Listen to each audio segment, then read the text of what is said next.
I'm just banning the bot immediately that I see join in from fucking Twitter. I'm starting by banning the bot that shows up from Twitter. I don't care.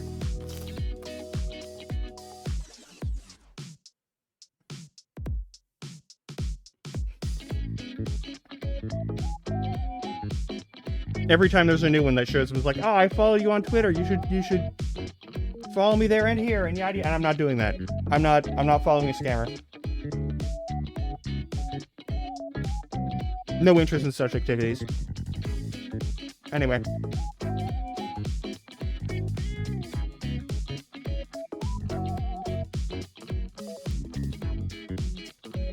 So, a couple of things to talk about. I had a lovely weekend. I'd like to chat about that. And then after we chat about things, I might play some more Digimon Survivor Hollow Knight. I don't know.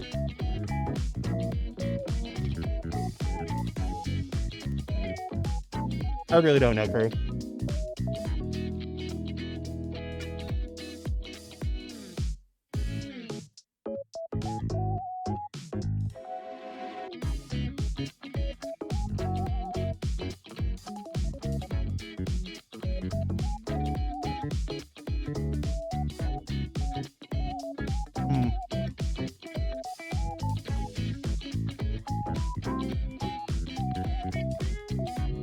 You have to pardon me for just shoving this in my face.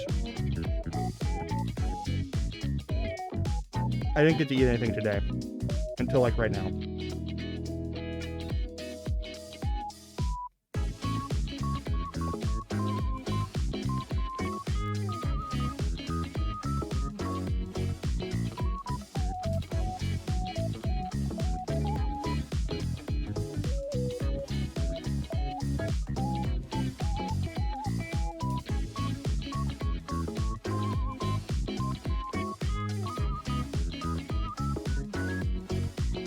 Bed's over on the other side. That's a cat bed. It's got toys next to it. Also, Apollo, how you doing?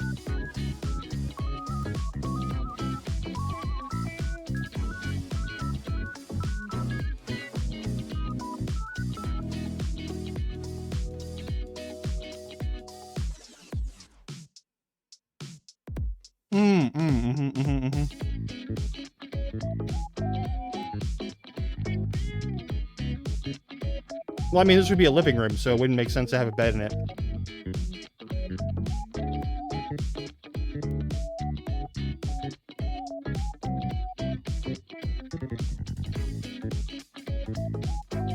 But also,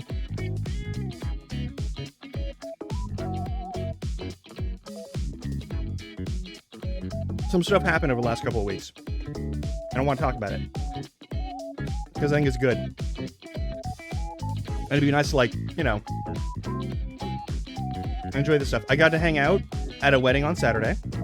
That was why there was no stream on Saturday. And also just, I don't usually stream on Saturdays anyway. But I had what I think was a lovely time. One of my best friends had a wedding. And we got to go to that wedding, and it's really nice. I have a rule, actually. It is nice, but I also have a rule about it. I don't go to weddings if I don't think the marriage or the relationship will work out. If I don't have faith in, like, the relationship working out, I don't go to the wedding. I just don't. That's not the only reason I don't go to a wedding. There's plenty of weddings that happen that are just like, I can't drive that far one way and then drive the other way back. And, like, trust that I'll be okay on both those drives. Like, if I have to cross state lines at this point, I probably don't get to go to the wedding, which sucks. Because there's a couple of weddings that I've wanted to go to that I would have liked to go to, but, like, I couldn't. And it's a thing. But I generally, if it's a wedding that I can go to, if it's a wedding that's easily arranged and I'm like, I'm not going. One of the reasons it might be because I just don't have a lot of faith in that being a thing that happens. I just don't have any faith in that relationship working out, and I don't want to spend what could be anywhere from 2 to 12 hours in transit, in standing, in wearing a stuffy suit or tux. Like, I don't want to put that kind of time in and effort in to show up to a place and, like, wish people well and cheer them on as they do their things and all that nonsense. It's also, like, a lot of weddings are just painfully heterosexual. And that's its own business. That's its own thing, but, like, I've only broken this rule once, and it was totally worth it. So my friend's wedding was lovely. They're getting married to someone that they've been with for a while. It's a person where I think this person is very good for them and is forcing them to actually, like, grow out of, like, a lot of very defensive habits, without being a person for whom, like, there's any actual risk of, like severe emotional harm, right? I don't think this person is dehumanizing my friend in any way, shape, or form, that sort of thing. There's a mutual respect there. It is a partnership of equals. This is an important thing in relationships.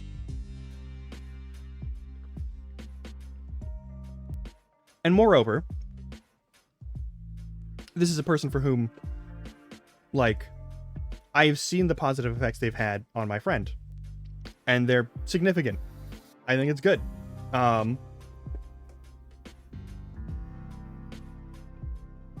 There's ups and downs of that situation, but I'm not here to, like, shit on somebody for having, like, normal issues that I also have.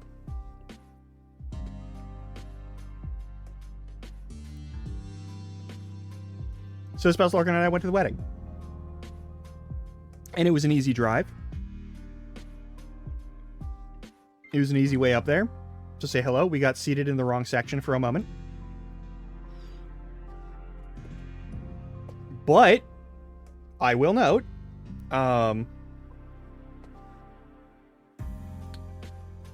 we fixed that. And we got to meet, we got seated at what was very clearly the designated, like, queer folks who don't have kids table, which was also the table that was directly in front of, like, the table where the newlyweds were. So it was that table. There was a table right next to it where there were some people, and then there was, like a little, like, L shape, and we were in, like, the middle of the long part of the L of, like, this 3x of tables. It was very good. I got to meet a number of lovely people, one of whom was an attorney, and I never even got to ask him what kind of law he practiced. He grilled me about the work I do, which means I told him about the thing that I do with, like, writing and tutoring and that sort of thing, instead of what I do here, which actually makes me money. And I do feel bad about that, but it's such a ingrained reflex in me to lie about what I do for money, and has been for so long, that I don't think I'm ever going to fix that, and I hope they can forgive me if they ever find out that I do this. Also, if you're watching this and you found out that I do this, and this is the first one that you're watching, hey!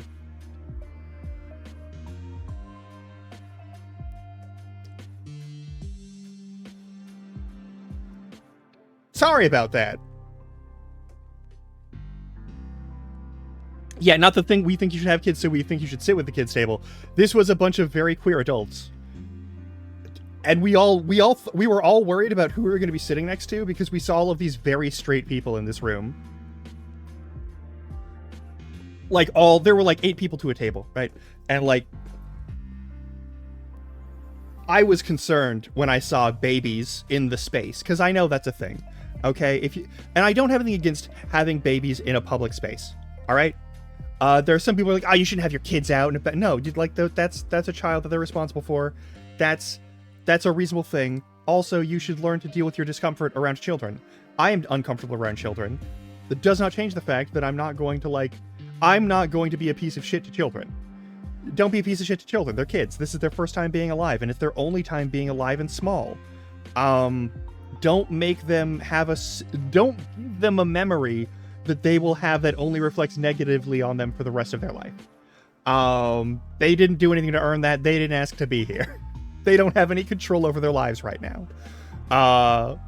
Like, fucking be nice to them. They're basically hostages in a situation that they don't get to leave for like 18 years. Without some serious, like, legal mandate stuff happening. But anyway, so there's some kids there, and we were nervous that there might be, like, screaming children, because I don't have a lot of, like, horrible sensory issues. I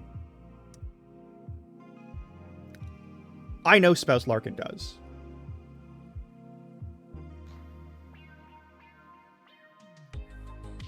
No, it won't.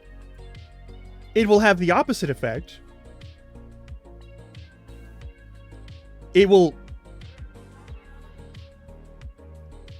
cause you to associate having children with an act of coercion. That's the opposite of what they want.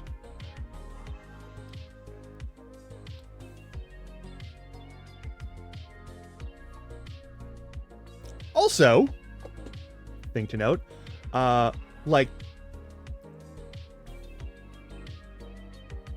I now have the option of saying that, hey, Spouse Larkin and I cannot have children. It is a literal impossibility.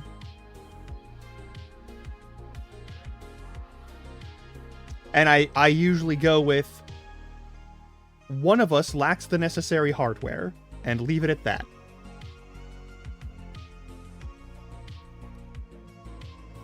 Which has shut down at least 3 conversations where people were going to be like, so when are you going to have kids? And I was like, we can't. We may adopt when we're more financially stable, but we can't. But anyway,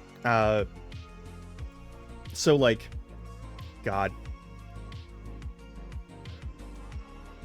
It was a lovely wedding. It was a lovely party. There was catering because it was like a standard issue wedding. It was run very much like a heterosexual's wedding, which is totally fine. That's fair, even though neither of those people were heterosexual, and I'm pretty sure. I know for a fact several of the people sitting at that table with me were also not cis, and also the newlyweds not entirely cis. Just a whole thing going on there. We're just, you know what, that's fine. But there's family, and they're old, they don't understand it.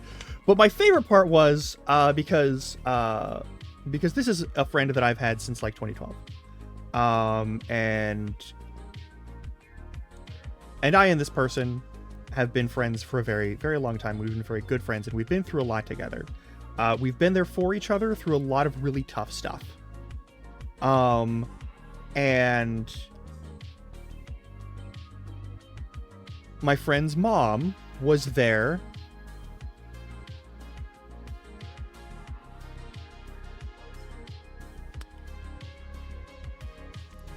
Oh God, that's horrifying.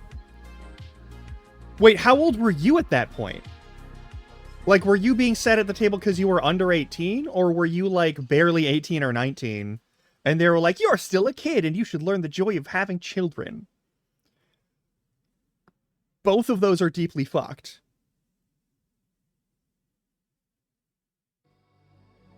Alright, but anyway. So, like... Before I lose my train of thought. So I sat there, and... Oh, yeah, okay. I mean, yeah, 13 to 22, that's... Yeah. Okay, fear not, Apollo. Unlike most VTubers, apparently, and unlike the stereotype about gay people that gay people like to present about ourselves, I am able to do math. I'm actually pretty good at it. Oh no, but also, oh no, you were in your 20s. Of course they were trying to coerce you to have children. Oh god. But the world that they lived in literally doesn't exist anymore. A place where you can have kids by surprise and maybe not go homeless isn't really a thing.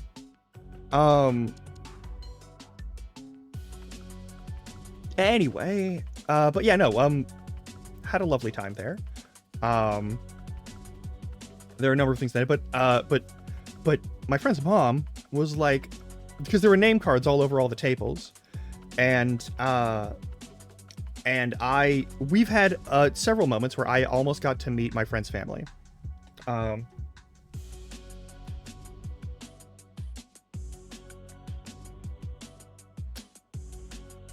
But we've always just missed each other. I was out of town, and then my friend would contact. I mean, that's their problem. They can go fuck themselves. Literally, they can go fuck themselves. Like, nah, fuck that. That is a choice you make as an informed adult, and you have the right to make that choice as to whether or not you have children and when you have them. And you should always have that right. Forever. But anywho, what the fuck? I hate that shit. I hate that shit so much. My family always wanted me and my brother to have kids, and I don't think either of us are ever gonna have kids. I might adopt. If we get into a financially stable situation, we may adopt. And I'm probably gonna like go for like a person who is in there. I'm going to adopt, similar to how one adopts pets. I prefer to adopt older pets also. I would prefer to adopt older children because, one, if you're a teenager in the foster system, it fucking sucks. Several of my friends were foster kids in the foster system before being returned to their parents. And it was shit. It was fucking garbage the whole way through. And if I could give someone who's had to deal with the foster system for any amount of time, who's like in that zone of like you're about to have to be an adult and you've been in this system, if I could give them like a regular place to sleep that is safe and like food and clothes and some fucking patience and compassion for a couple of years, just so they can have something that like sets them up to be in a better position for like adult life, I would much rather do that.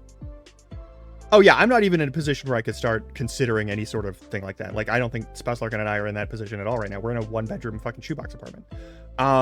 Like, I would want to have like an actual house and property and like a space. And spaces for people to do things. But like,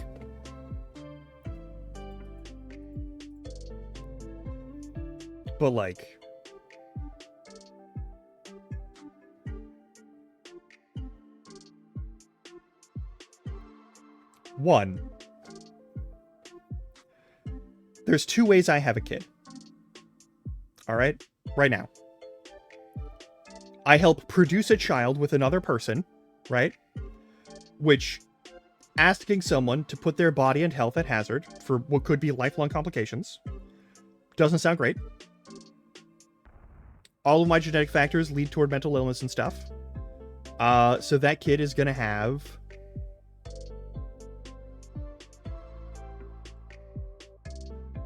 If the bloodline that I have seen and how we have gone has any indication,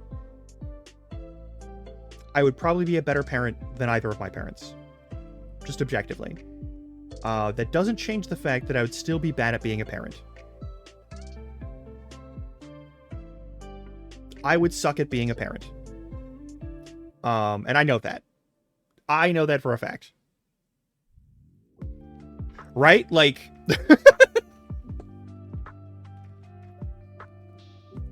I'm more likely to start a life of crime than life of parenting. Like, if I had a kid, like, let's say I and some other person who is not Spouse Larkin, because Spouse Larkin cannot produce children. Somehow I am able to produce children, which is also not a guaranteed thing. somehow a child is bruised between myself and like another partner of mine. If that were to happen, and that child was to be born next year, right? I would be 37 years old, starting as a parent. In 18 years, I would be 55 years old.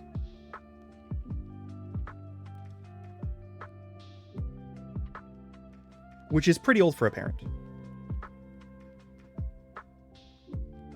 Between there and like 65 would be the point where they might have another child themselves if they were to have children. No guarantee they would.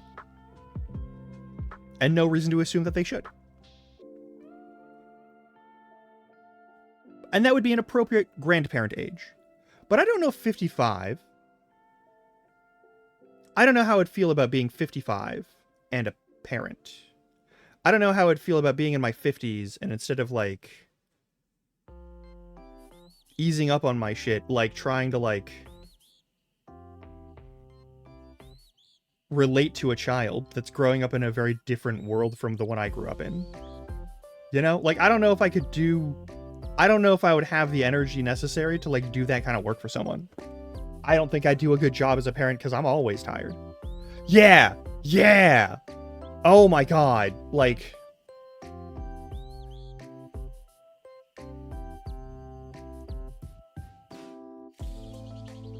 so my friend's wedding.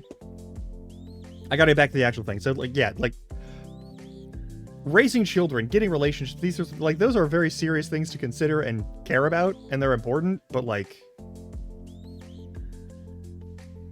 on your own time, you know?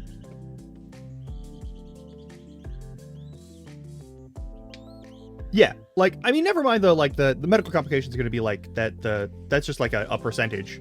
That's not like guaranteed genetics for like the person who is like bearing the child. But yeah, no, it's just one of those things that like I don't think I'd do a good job raising a child in my youth, like in their youth. Like I don't think that would work well. But especially considering that I'm like so far away from like the friends in the community that I would like trust and want to have around like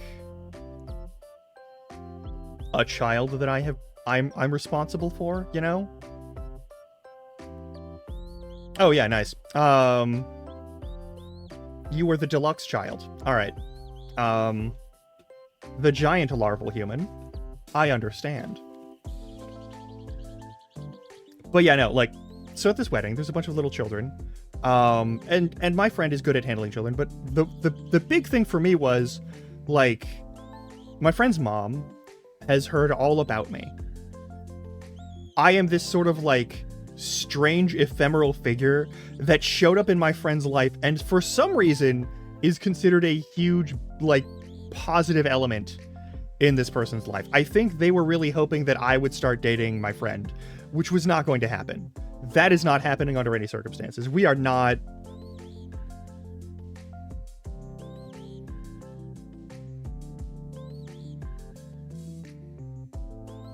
No, absolutely not. That is not how our situation works. Absolutely not. This person is like ace and like super sex repulsed, and I mean, you know, I'm a fucking slut. Like, that's just a thing, and I'm not monogamous, and this person is not someone who would ever be cool with a monogamous person, like the non-monogamy as a thing. I don't think ever. I don't think that's how that will ever work for them. Like, just on those, but never mind the fact that, like, that's not how we click as people. Like, we don't seem to, like, click on any level for, like, relationship stuff. Like, this friend, like, we were roommates for, like, a year. And we drove each other absolutely fucking insane. With, like... They were gone the whole time. They were an absentee resident in the place. For, like, the entire time they were there. And, like, they only showed up, like, during the most hectic times of my existence. Specifically, like, they would stop in and say hi, and I would be like, oh yeah, I haven't done the dishes in like 4 days, and so there's just like I need to take care of that now. And like there's a bunch of shit like that. There was just like a huge pain in the ass every fucking time, and it was always like, oh, I'm like setting off this person's like OCD, like actual, this person I like we both. Oh, in case you didn't know, I have OCD. It's a whole thing. It's not a thing I talk about like at all with anyone ever, but like, yeah. Also that like we got along. We've talked about like emotional well-being, and a lot of the time it's been like I've talked about this thing, and my friend has been like, hey, so you're still looking for a therapist, right? And I was like, yeah. I'd be like, I'm at the therapist. I just got out with the therapist, and we called, and now we're talking. Oh. I'm like, oh, what did you talk about? I was like, oh, these things and those things that we talked about previously, which is great. We've been like, oh yeah, don't forget to like bring this up when you go to like the thing for improving your mental health. And also like, hey, I'm not a doctor, but that is a symptom. Hey, you're my friend and I trust you. That is a symptom though. Don't like, I'm not insulting you. I'm not saying that you're like, but like that is a symptom, and it's a symptom of something that I'm very familiar with. So hey, let's talk about complex PTSD. So this is a thing, and I'm not saying you have it, but I am opening my imaginary notebook and making 2 columns, and I'm writing your name, and like may have blank and may have other blank, and I'm putting one in that section, right? We have that conversation with each other often, and we talked about a lot of that stuff. It's really fucked completely my understanding of what constitutes acceptable things in polite, normal people, like easy conversation. Because I've always been like this. And I don't think my friend ever had someone like that in their life. But that's been like the main thing for my life. Is like people will come to me and they're like, oh, I'm having horrible traumatic shit. And I'm like, oh, yeah, that's horrible traumatic shit. And they're like, no, but it's normal stuff. It's not horrible traumatic shit. It's just like insert name, like insert the like part of the checklist of symptoms for like horrible traumatic shit. Like it's a problem and I just can't stop thinking about it. And sometimes I have dreams where I'm still in this situation and I wake up and I'm like sweating and I feel like I'm having a heart attack, but it's clearly just like my heart is racing really hard. And I'm like, yeah, that's a panic attack. And they're like, no, I don't have panic attacks. And I'm like, that is literally what a panic attack. That actually sounds like a night terror, like a trauma, like a PTSD dream, a PTSD nightmare that you're waking up from in a panic attack.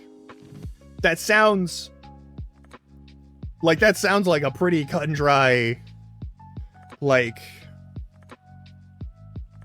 thing. And this friend would be like, oh. And I'm like I'm not saying it's that thing, but maybe like here's some words that you can like dig into if you go to therapy to talk about, and like you should describe this to your therapist, see how they say. And then like it would go by, yeah, the normal thing. It's a normal thing, and I'm just a bad person because I'm not able to get over it like everyone else clearly is.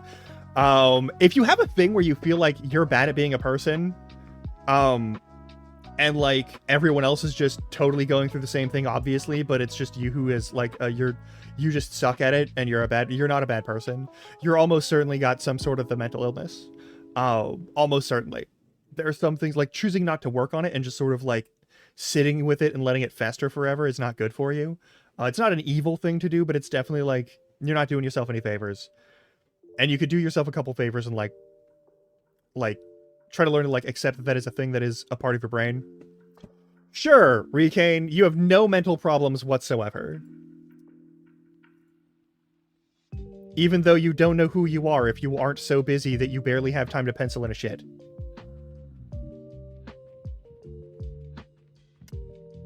Normal things. No mental problems whatsoever there that indicates.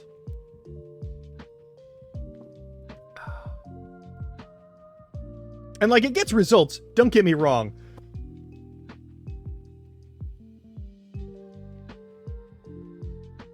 But it's still a concern sometimes. It's like overbooking yourself is like a personal, like religious thing for you. And I worry about it sometimes. I'm not going to stop you because you're a grown-ass adult and you can make your own choices. But I am going to say that maybe that is a thing worth checking out. Yeah, you're not literally vibrating with anxiety and stress and like, who am I if I'm not doing stuff? Who am I? Who am I? I don't get to do stuff. And I'm constantly vibrating with anxiety about who I am.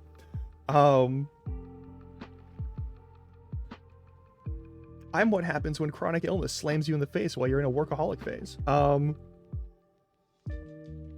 Anyway, hey, I've mentioned that at this wedding, I was seated, I was in the seat, so there's 8 chairs, and so there's like one seat that is directly like facing the wedding party, and I'm in the seat opposite of that, facing all of the other tables. And it very much felt like I was being put forward as some sort of shield position, which is the correct place to put me. To be clear, that is absolutely the correct place to put me if you want someone who has the resting facial expression of being prepared to kill anyone who steps forward with ill intent.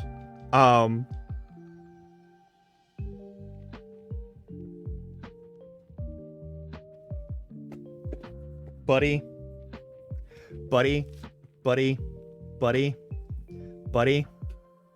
Hey, buddy.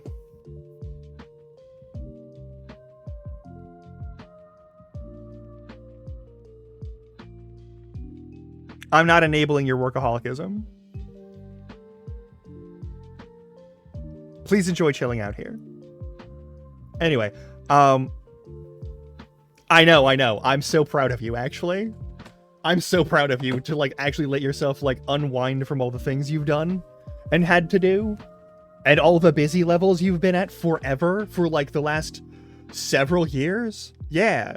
But anyway, so at this wedding, lovely time. There's always there are a few things that are always, like, really weird. So, like, one of the big things was, there's always weird stuff to a wedding, but this was one of the things that I really appreciated. So the new spouse to my friend's spouse came out to their family, and one family member from the generations that are not siblings or cousins or whatever managed to make it. Most of the, like, siblings and cousins showed up. But one grandparent showed up, and the family was like, we're not going there. We don't think you should come to any of the events that we have, and you should maybe not come to any family events ever again. Literally just fully disowned for coming out in any capacity, and that just being a thing. Like, they were like, we were hoping it was just a phase, and that sort of homophobic bullshit. And so that's a thing. But, like, my friend is also trans, and that grandparent came up and yammered on and just started, like, actively misgendering my friend and a couple of the queer people who were also at the table, because it was assigned the designated queer folks table. One of them was like, hey, be cool, because apparently my face went from neutral murder to active murder. Which even with a mask on was apparently fully visible. Apparently my entire aura changed. And I know if my friend had been like, hey, Grum, kill that old man, I would have ruined that wedding. There would be a photo somewhere of me knifing that man directly in the eye socket. And I would be, hey, I'll take that jail time for my buddy. I'll do that. I'm fine with that. Spouse Larkin would be very angry, but, you know, like, I get it. Like, there's like 5 people on Earth where if they say, hey, Grum, kill, I'm just gonna be like, all right.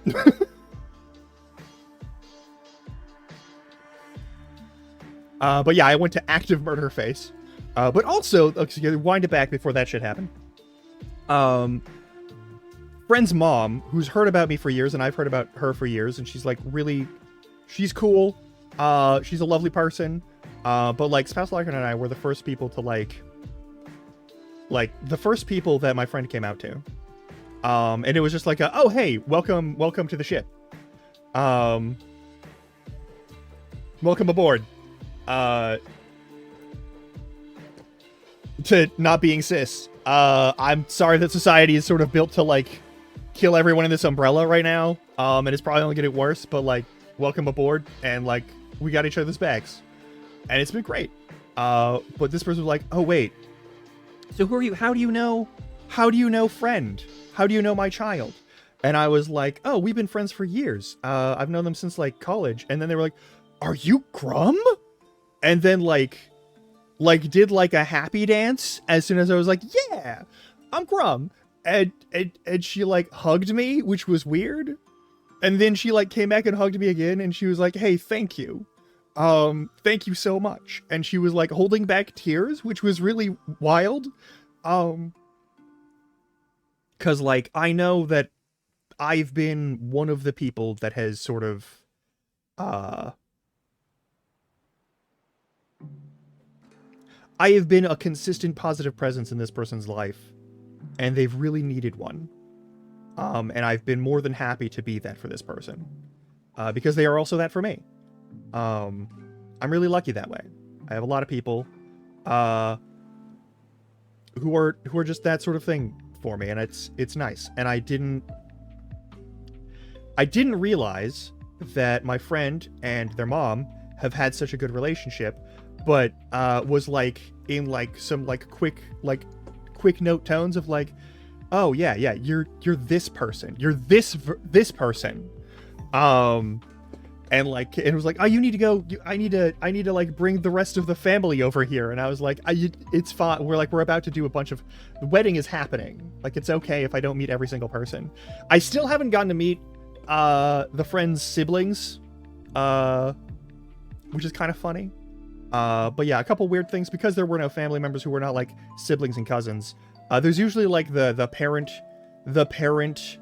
child sort of dance thing that happens, and like both of the parents showed up for friend, because usually it's like a mother son or father daughter dance, but this person is also non-binary, so it's a thing, and they did some funny and very complicated like twists and moves as weavings as a 3-person dance, which was great. And then for like friend spouse, because like the parents are bigoted shitbags, the siblings and cousins and such like took turns doing that dance with friend spouse, which was, I think, like a cool variation of that thing that normally makes me very uncomfortable, and also doesn't happen at every wedding or even most weddings. And there was good food, and there was coffee, and it was very heartwarming. I also like, I had to like stop and like let the friend's spouse know that they are, regardless of any challenges that have arisen from like these two people choosing to be together, this person is one of the best things that has happened to my friend. Like, has really managed to shake them out of like a lot of defensive reactions from bad relationships. And like has really learned that like what makes a relationship work long term is literally just choosing to say, no, this person matters to me. Whatever emotion I'm having right now does not override the fact that this person matters to me. That I like this person and I care about this person and we respect each other and we care about each other and we're honest with each other. That's important. It's really important. And they have that. And it's been a thing where like my friend has learned how to be a better person to themselves, I think, for being around this person. In ways that like I have certainly said, hey, you should be kinder to yourself and you should give yourself more space to like exist as a person and maybe give yourself time to process this. And maybe if you get into a relationship, it should be because you like the person and not just because they like you. And like you have to like make that choice actively to do the thing. That's important. It's worth it.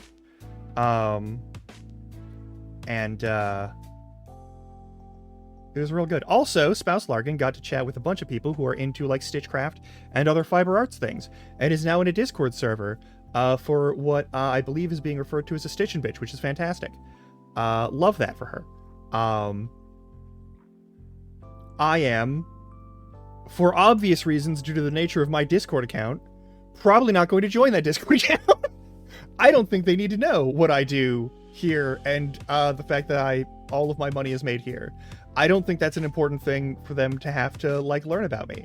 I don't want the second impression they get to be like, oh, by the way, I am a writing tutor, and that is a thing, but I'm mostly freelance and unemployed on that end at this point, and all of my money is pretty much being made by being a goblin on the internet. I don't know how to be like, I didn't totally lie, but I did deflect from this thing.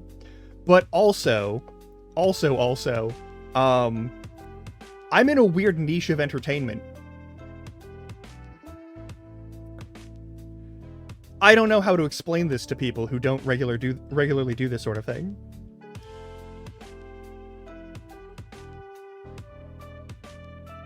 I think I'm gonna have to hide a bunch of my stuff that indicates any sort of like fandom regarding any of this stuff, because I have like some Hiragi U, like I have the Hiragi U butt mouse pad that I'm using as my mouse pad right now. My wrist is between the cleft of the butt cheeks of the host, for an example, and I don't this is one of the reasons why I can't let my parent that is still alive like come here and like go inside my home, and I certainly don't want anyone else to see what's going on. I really don't want them to see any of the things that are like really obviously streaming equipment, and that they're going to ask me about it and I'm going to have to show them. And there's going to be a lot of questions that I would love to never have to answer to either my father or my uncle. But also, as you may have heard, my father may be coming up here with my brother, and with one of our other family members.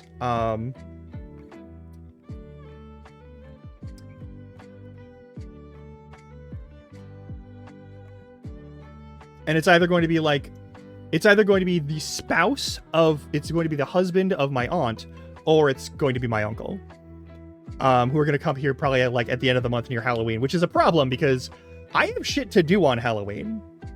Here, we're doing shit here on Halloween. We're playing scary games. Like, that's happening.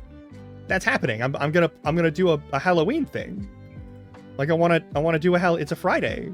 It's a Friday, and we're probably going to be done with Pirate Yakuza by then. We're probably going to be done with Pirate Yakuza at, like, the next stream or the one after that. Like, that's a thing. But yeah, I think this is one of the better weddings I've been to. It was a standard issue kind of wedding. There wasn't a lot of weird stuff. It wasn't like an event wedding, like when I went to Tourist Trap Town wedding, which, if you don't know, there is a city in Washington known as Leavenworth. It's just a town. It's basically built to be like a Oktoberfest sort of like resort space, where everything is sort of themed in that sort of like Scandinavian German sort of like fusion style that becomes the bastardized thing for I went there and it was like a 3-day event, and it was it's honestly still the best wedding that I've gone to, but this one's pretty close. That wedding, I was like 3 days. We had like a ranch home thing that we all like, the full wedding party was like stored in pretty much. And then like we had a whole day where we got to like go out to the tourist trap town and see all the tourist trap things and do all the tourist trap stuff. And I was with my ex because she needed a +1, and she didn't want to bring anyone else that she was like dating at the time, because none of those people are presentable or respectable or able to like keep their shit together. And also, I used to work weddings as part of a catering outfit as like the free child labor to a situation where I could be an usher or like a busser to move shit around for like food and such. Because my dad ran and worked with a catering company.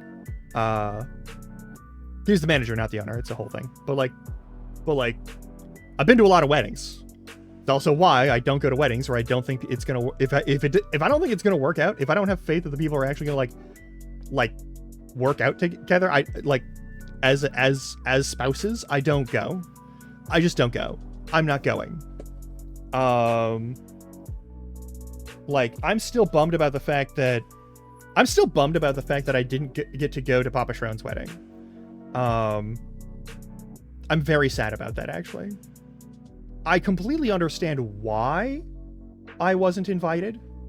Like 100% I understand why I wasn't invited. But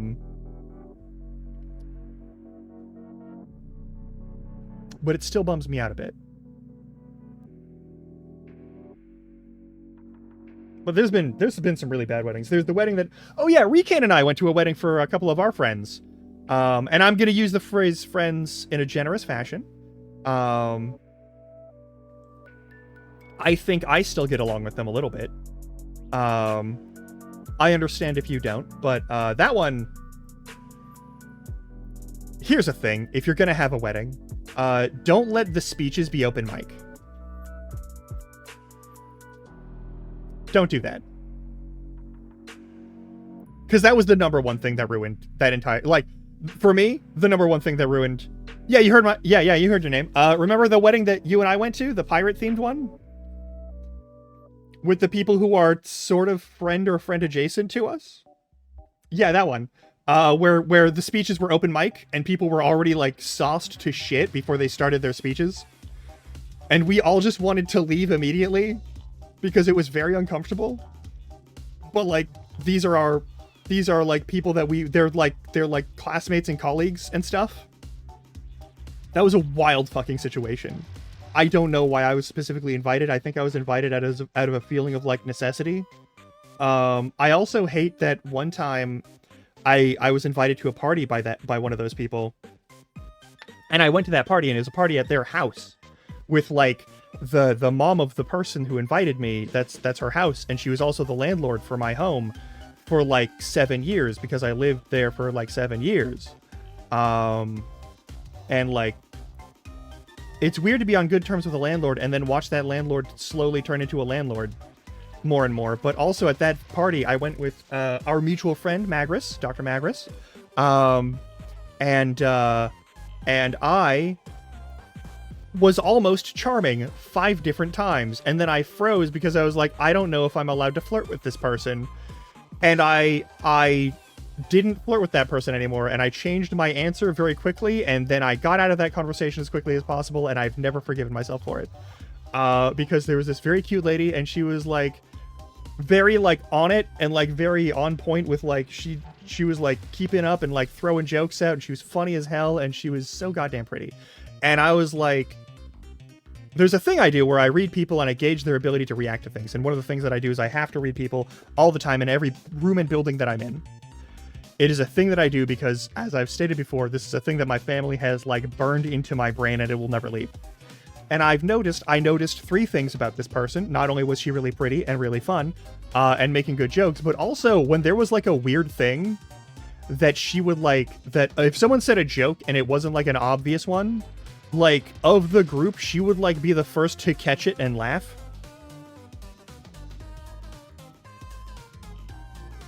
Which means, you know, her synapses are just, you know, moving fast. And I, whose synapses also move fast, was like, oh, you have ADHD, don't you? Oh, you have ADHD, don't you? And you have the high-speed brain. Oh no, I have something in common with you. And I was like, things were chatted around of like intellect and the weird ways that people measure it, and I was like, I mean, you were probably one of the smarter people here. And she was like, how do you know that? And I could not say.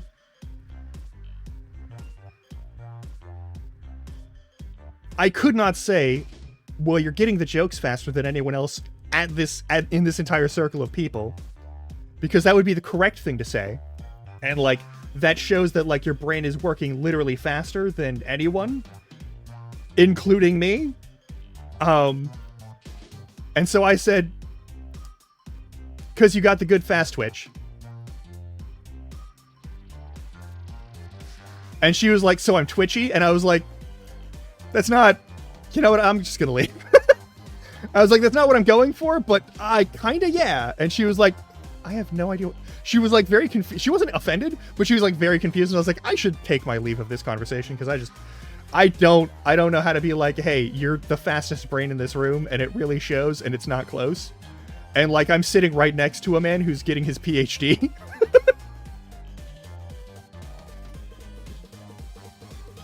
But also, this person mentioned that they have a partner, and I didn't know how jealous that person would be. And I didn't know if it would be cool to flirt with this person, or if that would get me into a fist fight, which would make my standing with the person who is the kid of the landlord that I have look at me in a less pleasant light. And so I panicked and got the fuck out of there. God, that friend group was so fucking weird, though. I love that we're still friends with, like, almost all of them, though. It's really nice. And I'm still on okay terms with the people at the pirate wedding. The worst wedding I went to was Wedding Island, though. I've talked about Wedding Island on here, probably. My ex-partner, has brought me to 2 weddings.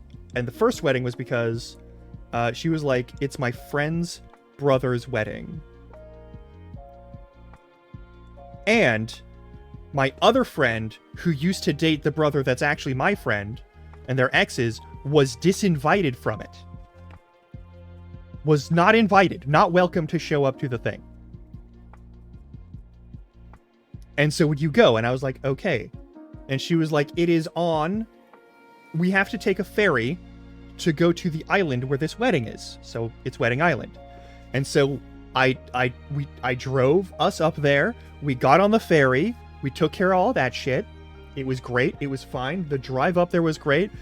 We stopped in. It was like at a park, at like a state park, which is a great place to have a wedding. State parks love when you have weddings in their events. Like you literally just have to like give them a phone call, and they'll usually give you like, in exchange for the rights to use some of your like wedding photos in like press kit, you can usually like get a decent deal of like, hey, we want to use this place because this is a beautiful park, and we want to use this place to like have an event, like a birthday party or a wedding or whatever. You call the park department for your state, or even just like your county parks and rec department if it's in a state park, or like your provincial or whatever, like however your like region is that handles parks and stuff.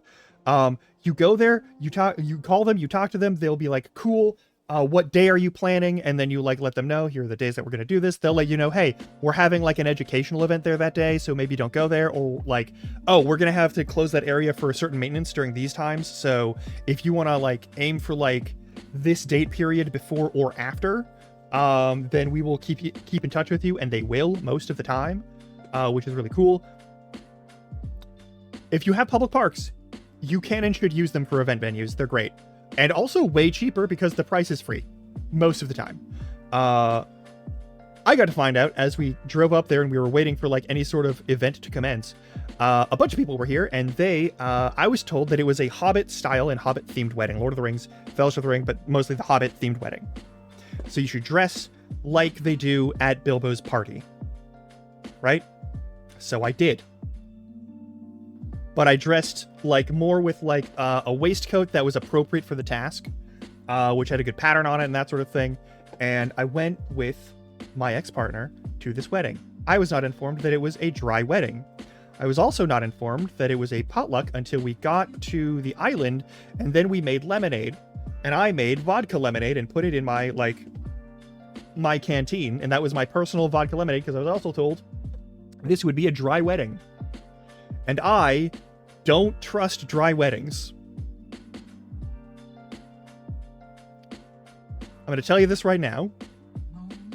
Unless you are an alcoholic or have alcoholics who are definitely showing up to the wedding, you should probably have alcohol at your wedding. I'm just going to say this right now. It is important to have libations for a celebration of an adulthood milestone and a bond between two people and oaths that are made. Like, these are things that are best done by sharing cups. And if you don't have people who are going to be like have a bad situation with that, you should probably bring that stuff. It is one of the traditions that has been around for thousands of years. When two people like join houses and whatnot, like it's a whole thing. Bring it. All right. Even if you're a Christian, just trust me.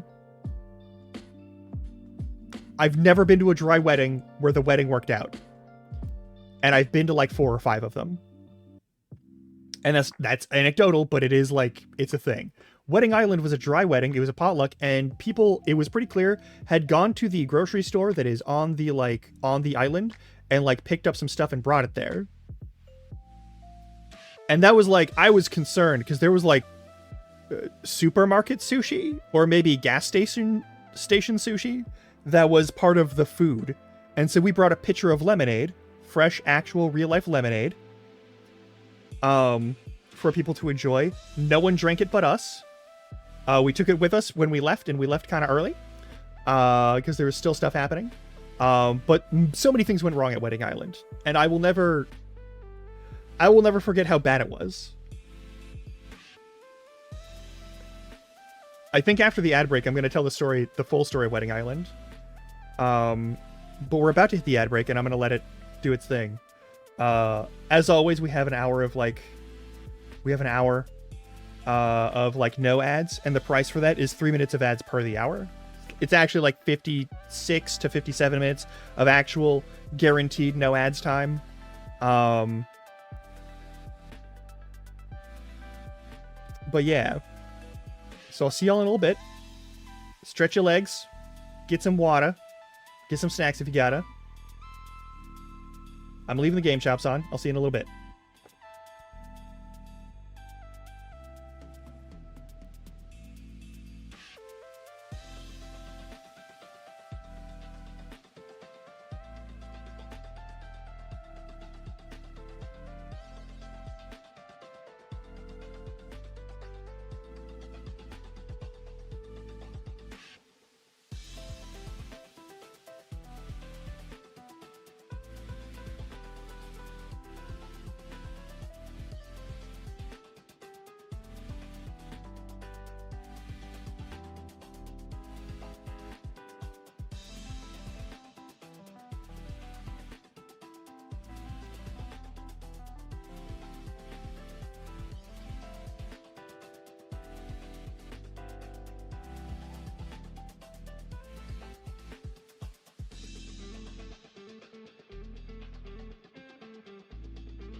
Okay. I'm gonna talk about Wedding Island in full, and I'm gonna start this story over since we're at the new hour and all that shit anyway, and I'm not gonna worry about it too much.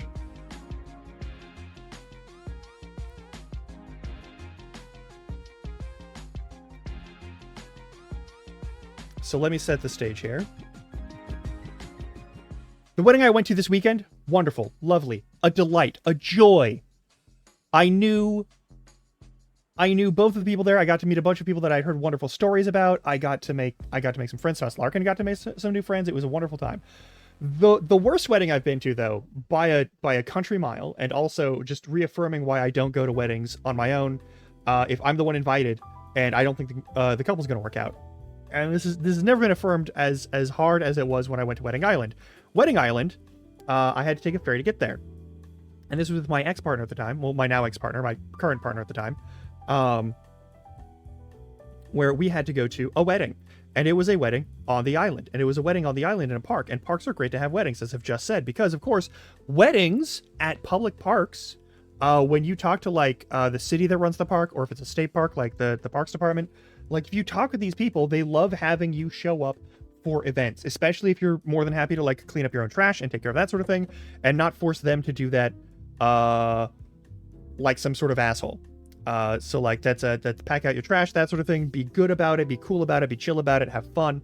I had seen this park. I had seen this a picture of this park in order to know what the park generally looked like. And when we got there, it didn't really look like that, but it looked enough like it that I was like, it's definitely that park. But the thing is, it was also themed to be a Hobbit, Lord of the Rings, Bilbo's like birthday party style wedding. That's how you're supposed to dress up. The first red flag I had when arriving there was that no one was actually dressed up in the theme of the wedding. There was no indication by any sort of decorations or anything like that that this was any element of the wedding. It was just a bunch of people in like good shirts and waistcoats, and all of the bridesmaids were in like green dresses. Right? And we're wearing the elf leaf brooch from Fellowship of the Ring. Like they all had one of those on them somewhere. There's only one person who didn't look like they just put on a green dress and called it good. And that was clearly the best friend of the bride in Wedding Island's wedding. I'll call her. I'll just say the bride and the groom. So everyone was there. There were a number of people there, and it was a very interesting period of time. And there was like a little bit of music going. And for the context of why I'm going there, normally it would be my partner and her friend, who we will call Michelle. That's not her name, but like we'll call her Michelle. So my partner and Michelle are best friends, and Michelle used to date the younger brother of the groom, who's also the best man. And they broke up, and Michelle found someone else. And the younger brother of the groom also, I believe, found someone else. And so they're both like they've moved on, they're fine. But the parents of the parents or like perhaps the bride also had an issue with Michelle. And so Michelle was not allowed to go to this wedding. And so my partner was given the task of making some sort of chronicle of this wedding, of finding some way to chronicle the wedding and like indicate how good or bad it was. And my partner wanted me to come with. Because my partner had lived on this island, grew up on this island a little bit, or at least spent a couple of years there and was friends with these people, and also didn't want to go alone to a wedding. Had never been to a wedding before. Apparently this was her first wedding that she'd ever gone to or ever been invited to. And it was very interesting.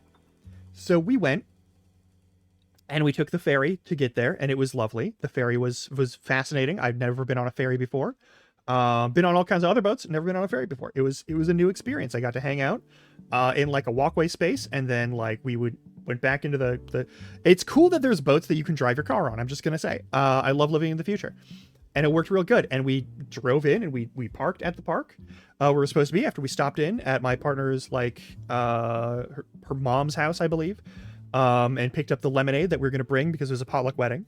That's the other thing. It was a Hobbit themed wedding, and it was a potluck style wedding, which is not entirely wrong, but you got to give people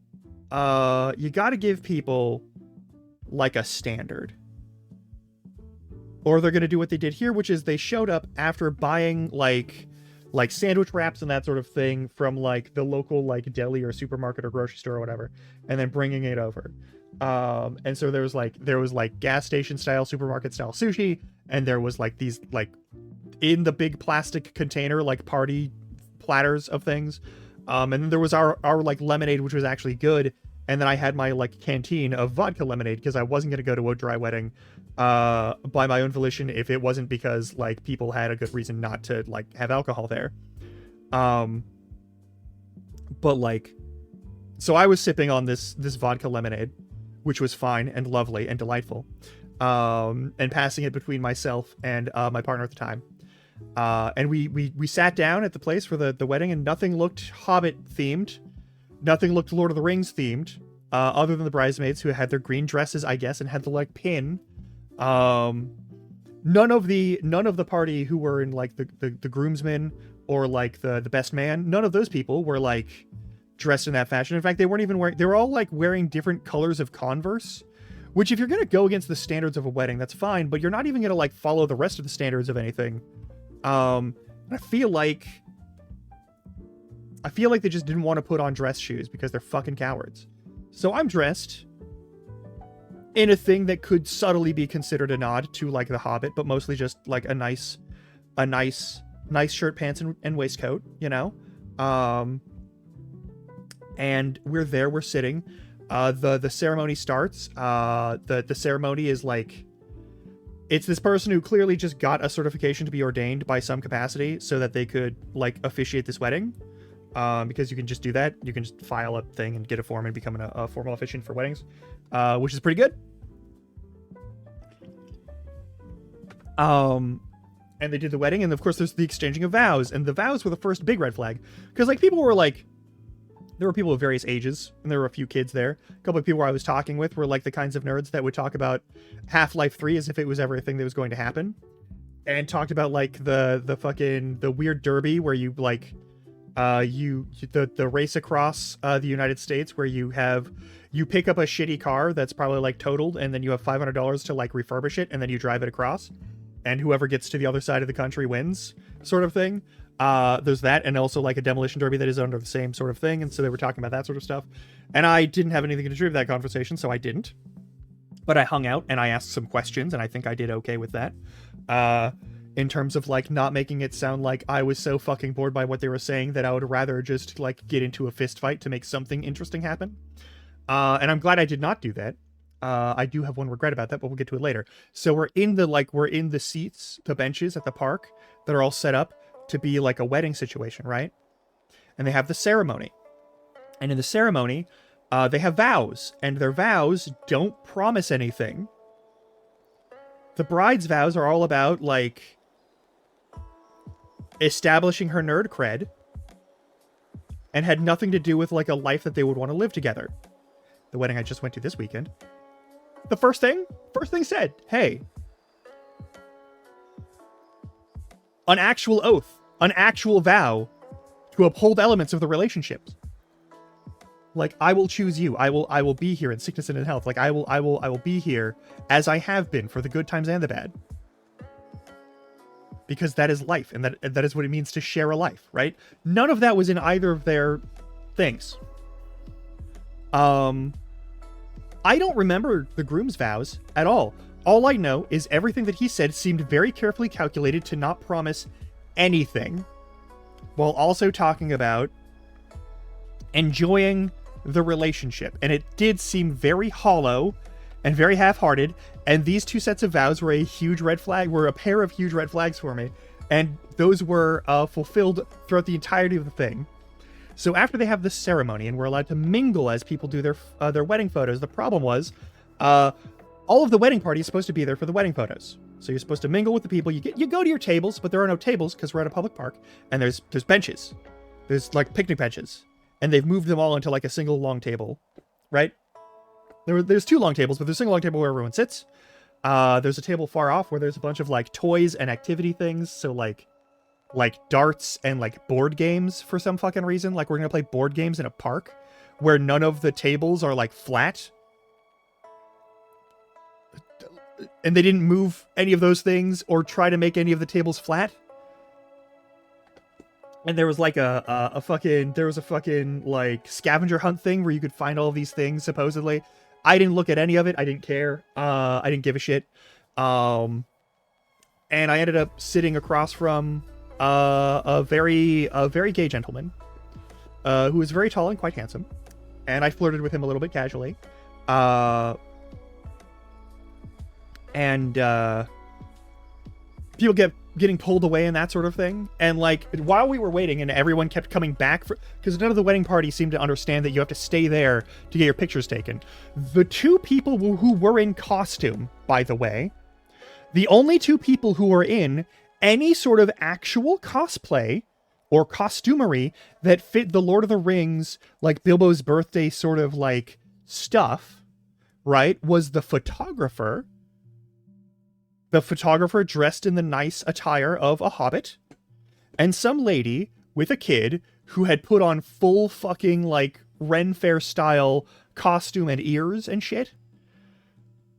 No one else was even remotely in costume. This was this is supposed to be a themed wedding. I dressed subtly for it and thought I was underdoing it, and I'm so glad I didn't go and try to like go full in for it. Because no one was doing it. Except for these 2 unfortunate souls. So the photographer who's supposed to like, you know, blend in and be able to be at the corners of things was fully dressed as a citizen of the Shire. And then one lady who got the invite and took it seriously and thought everyone was going to show up like that. Not even the bride or groom were dressed in that fashion. They were all dressed in regular formal attire. Which is so fucked.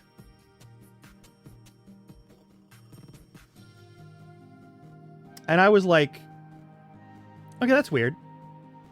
And so I went, and I after ceremony, while we were still mingling, I was like, I need to use the restroom. I'm going to go use the restroom. So I walk over to the restroom, and I use the restroom. It's a park restroom. Nothing to tell there. But as I'm walking back, I see the best man and the groom, who have escaped from the photography mode for a minute. And I overhear the words, "You asked me for my advice, and I gave you my advice. I gave you my advice, and then you didn't follow my advice."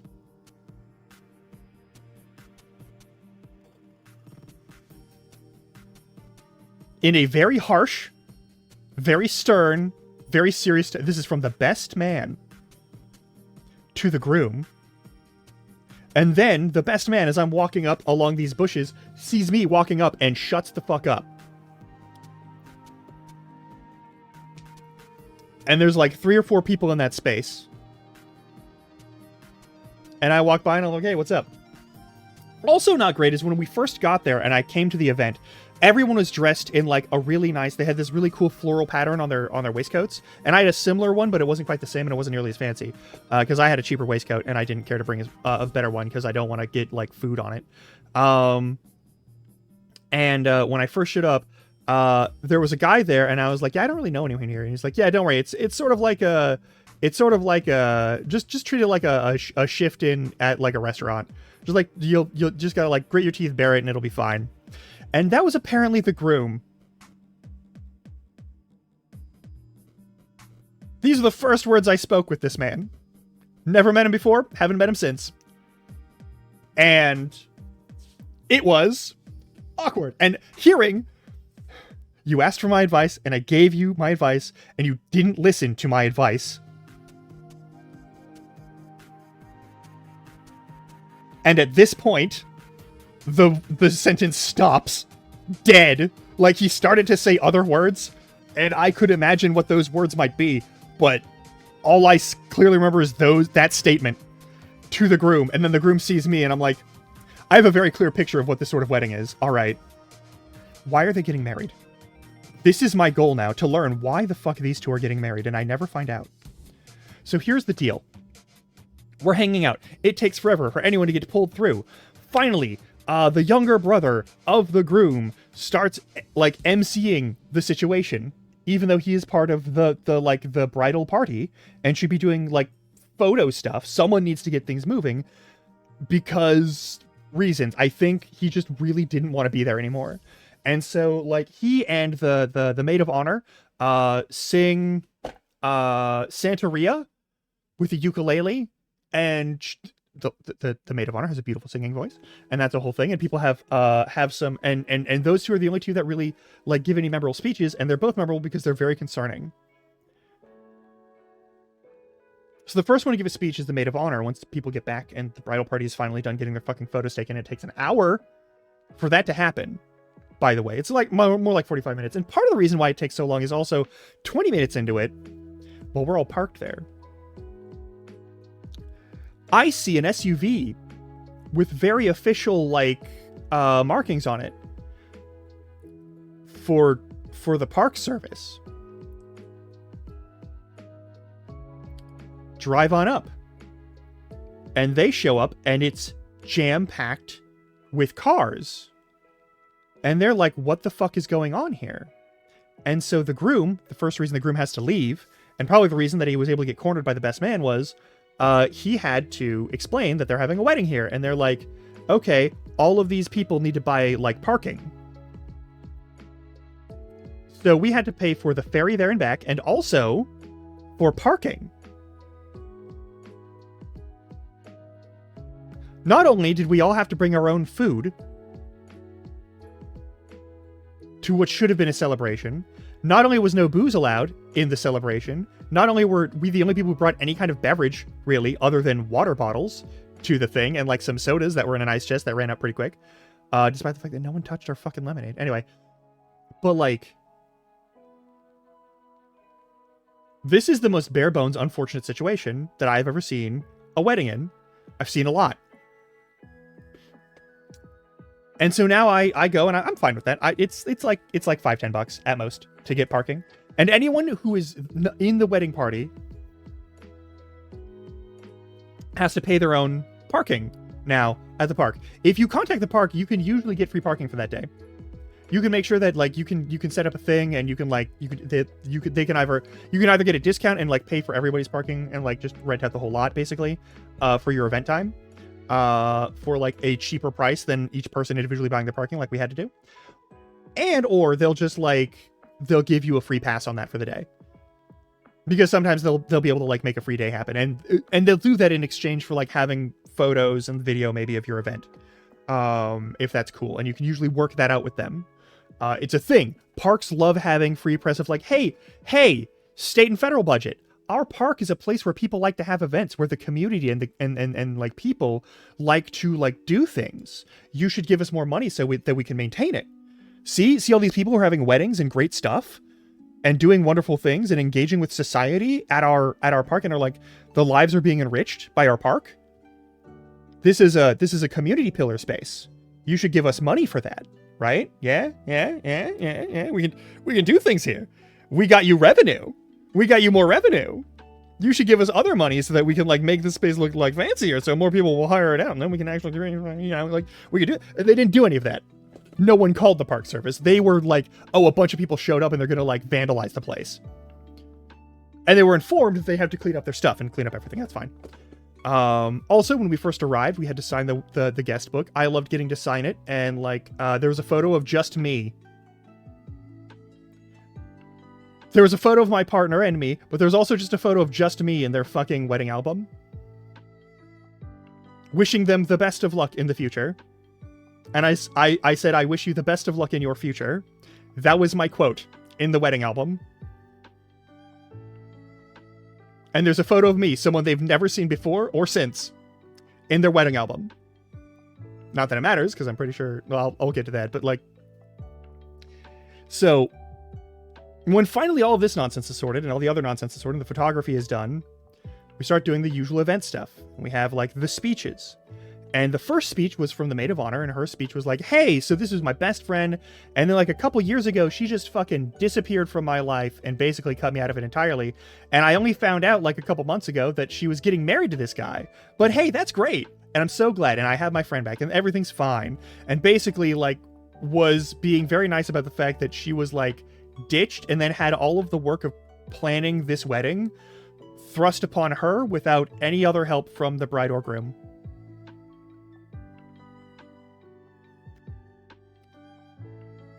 So that's cool. And I am sweating at this point because I'm like, oh my god, this is why I have my rule. This is I came here as a favor to my ex-partner. I came here as a favor to my partner.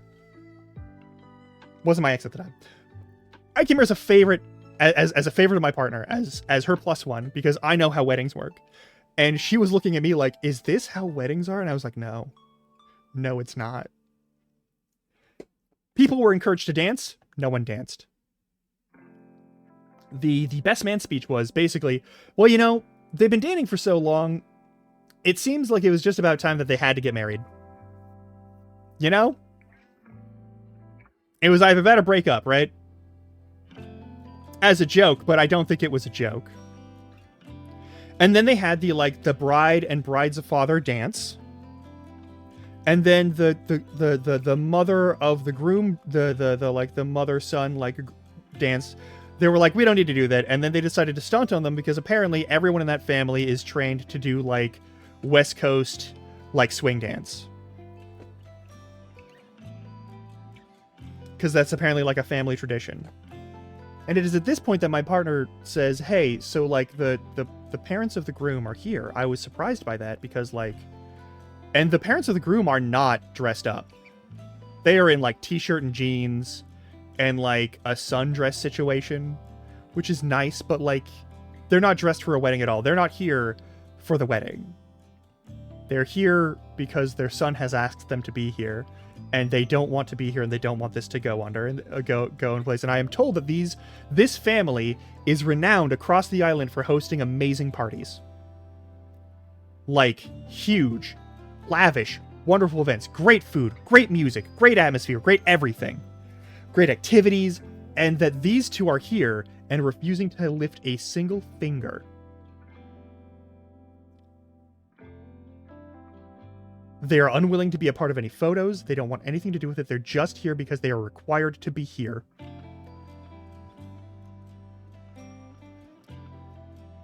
It is nothing but red flags. And again, no booze whatsoever. No one's playing with any of the items. There are a few kids here, and they're, dealing with their shit. There's a child that is just so bored that she, sticks her face into, a giant bubble fan to get, the bubbles directly into her face so she can have something go on that's actually interesting. The dancing is opened up. No one really does the dance. There's, the throwing of the garter. It is very uncomfortable. There's, the throwing of the bouquet. That's also uncomfortable. I've been dragged to this thing. I am already married. But, I mean, my thing is on my back. I don't wear a ring.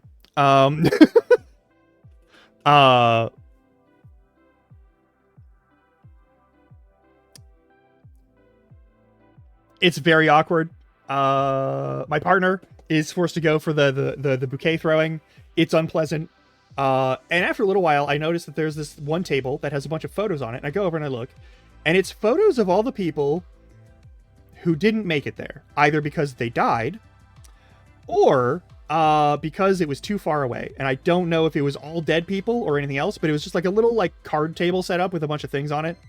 And it was very clearly like the family members who couldn't make it. And I was like, if they aren't dead, they probably would have wished they were if they got here. Because this is a bad situation. It is 2 hours of me awkwardly chatting with people and flirting with this tall gentleman. And I never got his number, and I'm kind of sad about that. But these things keep happening. I also have a photo of the whole scene, and the groom who has just gotten married looks fucking miserable. He's slouched and hanging out, and he's just oh, I guess I'm here.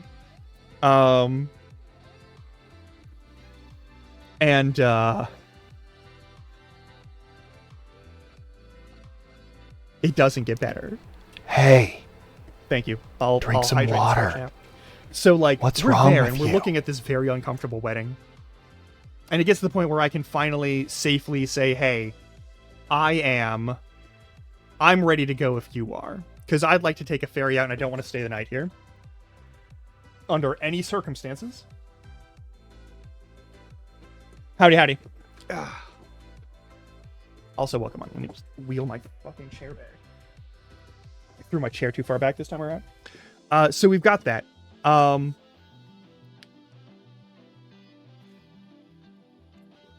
this is before COVID was even a thing. So, like, if there's people sick there, it's not gonna like be a horror. But there was like a couple of like the kids are like coughing and crying and like they're clearly unhappy. The cake was delicious. It was like a lemon cake. It had dinosaurs on it. Great, cool. Cake was the highlight of the whole fucking thing.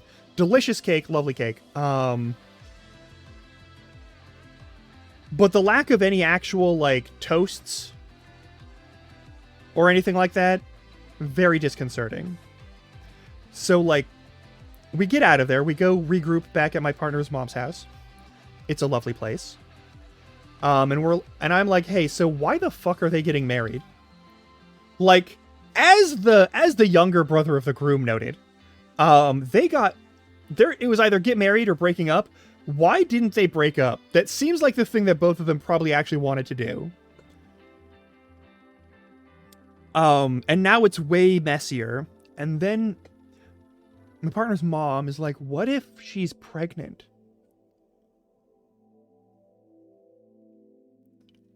And I'm a pale person normally, but all of the color apparently drained from my face. And my partner at the time was like, oh no. What if they're getting married because they have a kid on the way?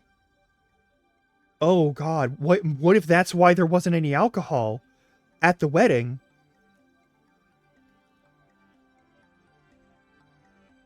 Oh no. Oh no. That's horrible. And then, of course, after having that, we just sort of recover ourselves. We get back in the car, we drive, we take the ferry back to normal world and not weird island. And I get like a fish and chips thing, and so does my partner, and I'm usually like, hey, is there like shrimp that they fry here as well? And she's like, yeah, there's probably not anything to cover that. And I'm like, well, if I get sick on this, then you gotta drive the rest of the way. I'm sorry. And she's like, that's fair. I don't get sick. Apparently she does, which is wild.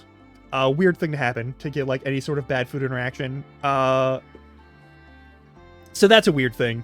Like, once we get back to like a safe location, and I drop her off at her place, and then I head back home. And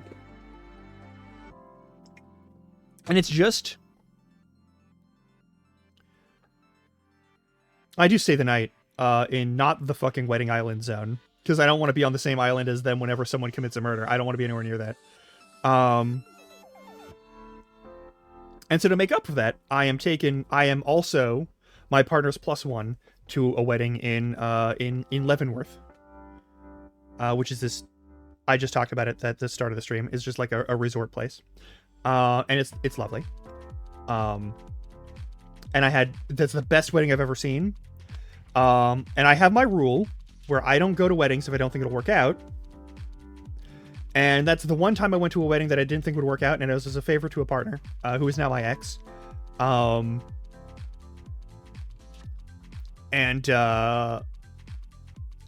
that's not why we're no longer dating. I want to be clear. But like,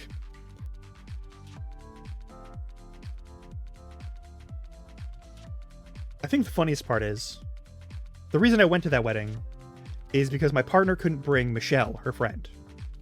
And then the wedding in Leavenworth was of Michelle and the person she dated after the younger brother of the groom at that first wedding. And I was unsure. I was ready, fully 100% ready, to call a taxi and just take a ride back home and not be at that wedding if it looked like they were like uncomfortable around each other or whatnot.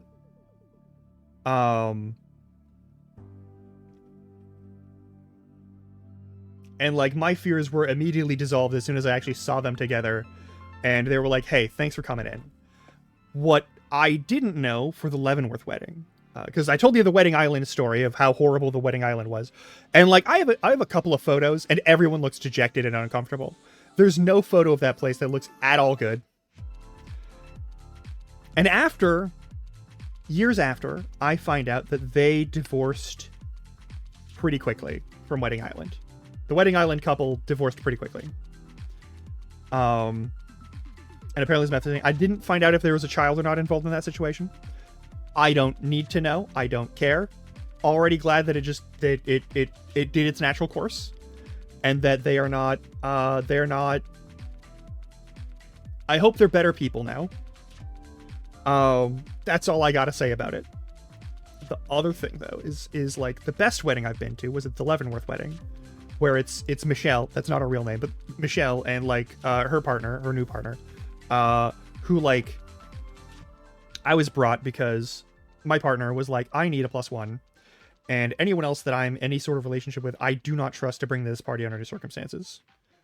But also, you know these people. They know you. And if there's someone I have to like spend a bunch of time with, I know that you're going to be a safer person to be around than anyone else here. That I have as an option. And I was like, this speaks very ill of the people that you're dating.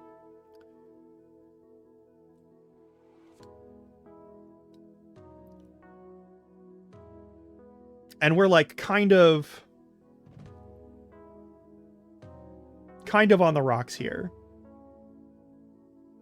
But I will go to this wedding. If this wedding is bad and I have to leave, then I'm just gonna leave. And I'm not coming back. I'm just gonna go home. I'm gonna take the taxi, I'm gonna go to where my actual car is, and then I'm gonna drive home. That's how this is gonna go. I came up here only to do this one thing. And it was the best 3 days of like any wedding I could have ever been to. It was a destination style wedding, and it was great. It was amazing. I didn't have to fucking pay a dime about it, which is really nice of them.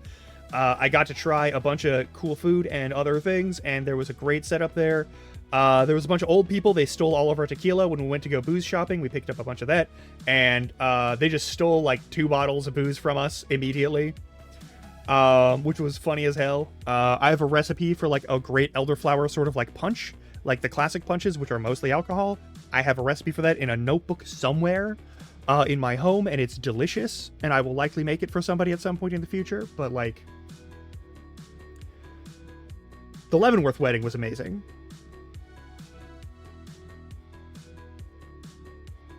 And it definitely made up for Wedding Island. But like, I'll never forget Wedding Island. I can't forget Wedding Island. I have no way to forget Wedding Island. I'm incapable of doing that. It's the wildest fucking wedding I've been to in the worst. This wedding that I went to this weekend was lovely. All right, it was 2 people who cared about each other, with like family and friends who cared about them and were happy to see them here, and everything was wonderful.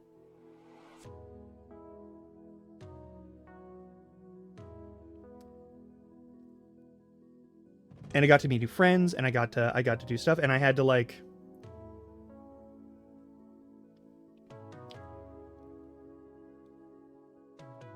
I had to basically like wait until like the big dance music started before like Spouse Larkin wanted to leave, because she was having a lovely time up until like the speakers were at like maximum, because she's got some issues with like the super loud noises.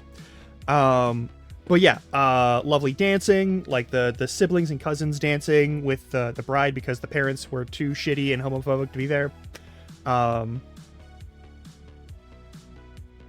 The speeches were kept to like a reasonable amount.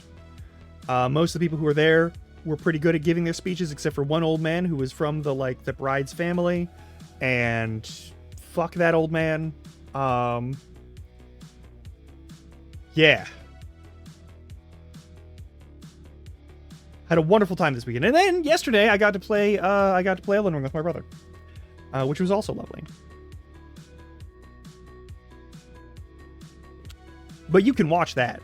You can see how that went. Oh my god. And then, oh god. At the end of this month, Possibly just the 1st of November. I think it'll be the 1st of November. Yeah, it's likely to be the 1st and 2nd of November. My family's actually coming up here to visit me, which is great because I don't have a fucking car. I can't do that. I'd love to come down and visit them, but I don't have that option. Haven't had that option for a while. It sucks. But I miss them. I really miss them, and I'm looking forward to that. Even though it means that I can't necessarily do like a Halloween activity over the weekend, unless it's like, oh, they're not going to come up here because it's too much driving, because it's 5 hours one way. And like, I know my dad can handle that because he is just used to it, but like, I don't know if any of the other family members who might be coming are going to be down for that, because they're all old, except for my brother, who also doesn't like long ass drives. And they're going to have to get a hotel. And thankfully, I know a bunch of hotels around here, because there's a shit ton of hotels around here. Because we're like, I'm within like, I'd say like 20 miles? 20 miles easily. Of like all of the main thoroughfares from like the airport. There's doxable information. You can find me pretty easily. Several of my friends also live in that range. But yeah, so I have some things to look forward to, and it's nice. But also there's some stuff we gotta do.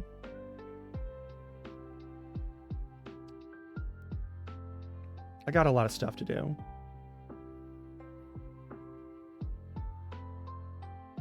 I got a lot of prep that I gotta take care of. Also, we're gonna be, I might do some, how do I put this? There may be some streams where we are not chatting and also not playing video games. They may become chatting streams, but they're not like intended immediately to be chatting streams. There's some stuff that I want to like try out and do.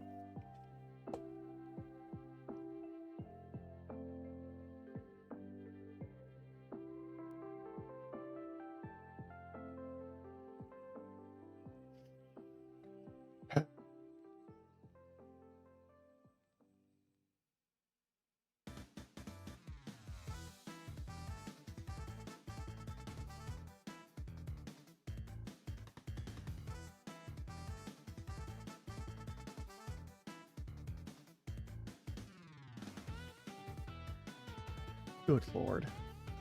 The world is on fire. But yeah, the worst and best weddings were both because of my former partner that I've ever been to. And I've been to a lot of weddings. There's a lot of them. But most of them have been... Most of them have just been kind of meh. Or like pleasant to be at. But I haven't been... Like, here's the thing. I've been to a number of weddings for my friends. And there's a couple of weddings that I went to that, like, I was sure that they would work out, and then they didn't. Which sucks. But, like, it's been a few weddings where I've gone, and I have left, like, right after the ceremony, because I'm not staying there for the rest of it.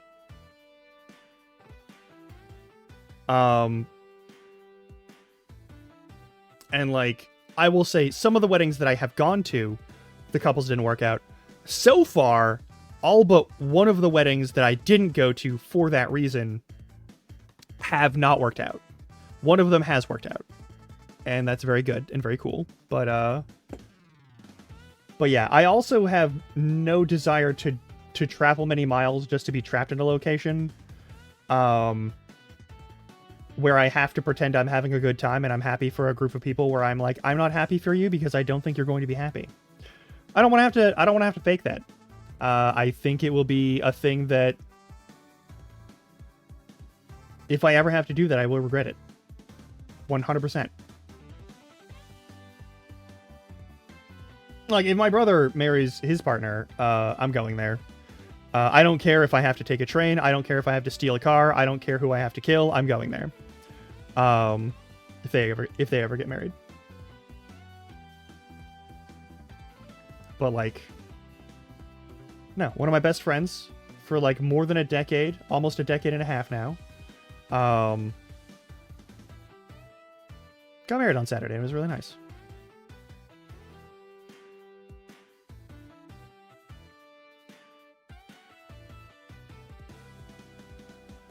I should also call them after stream.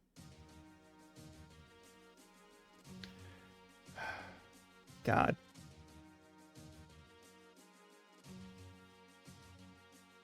Every once in a while, I'll go through my like photo roll and I see the photos that I took of Wedding Island. I can't show them here because it's very, very much people's faces not covered. And like there's no anonymity there, and I don't want to I don't want to dox myself or anyone there. I don't want them to be like, I don't want to get it back to anyone. I don't want it to be an issue. I didn't take any photos really of people at the Leavenworth wedding. Just because like, well, I did take a few photos, but they were all like photos that I shared directly with those people and then deleted. Cause like that's a thing for them to enjoy and remember. But I do have a couple of photos of the Leavenworth wedding, just not of people. It was a great time. But yeah, I've been to a lot of weddings. It's weird as an aromantic to like genuinely enjoy weddings. But maybe it's part of the like, I don't know, the fey creature enjoying watching two people like make oaths and stuff and like.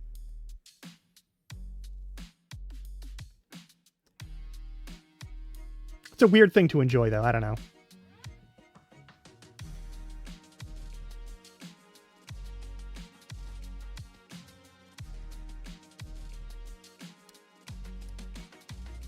I don't really know what else to talk about right now. I'm gonna be honest. I have no idea what to talk about. I talked that shit to death. Oh god, there's so many horrible things about fucking the Wedding Island though. Like more than just like the parents of the groom just not being dressed at all and like clearly not supporting the wedding at all. And like the kid who like put her face into a fucking bubble machine. There were a couple of kids there, and one of them was like, "Why are you dressed like a butler?" to me. And I was like, "I'm dressed like a valet, actually." And he was like, "What's that?" And I was like, "I'll show you." And then I got in my car and left. I don't know any of the details of the divorce, and I'm not asking my ex-partner about the details of that divorce ever again.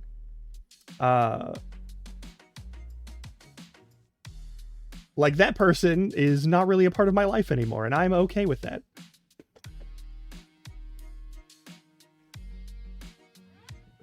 Like, I was, like, at maximum stress when I finally broke up with that person.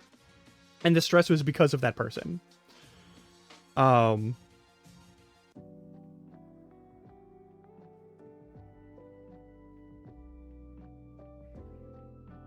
Like, I care about that person, but I don't think we should ever be around each other more than is necessary. And, like, that was pretty much... Wedding Island was, like... God. If the Leavenworth wedding was bad, I would have absolutely, like, given up on the relationship that we had there because I was just being dragged again to another thing to help this person where that wouldn't count as me having their back in any way, shape, or form. And also just expected to play nice with a bunch of people that I didn't want to be around. But I met a bunch of lovely people and I'm still friends with several of them. Like, that's the thing. But, like, I just, we were so bad for each other. We were so bad for each other. Like, we did not...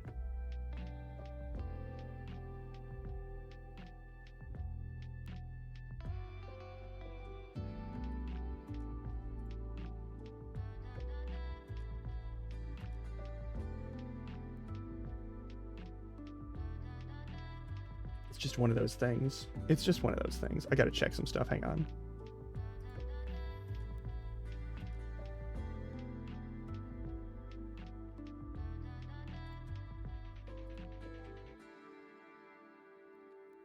Good lord. There we go. Okay. I had to check some stuff. Someone's messaging me right now. Oh, it's you.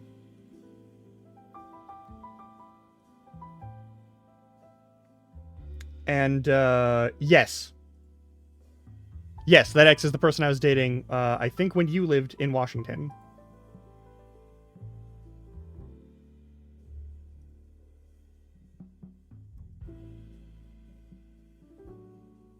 Yeah.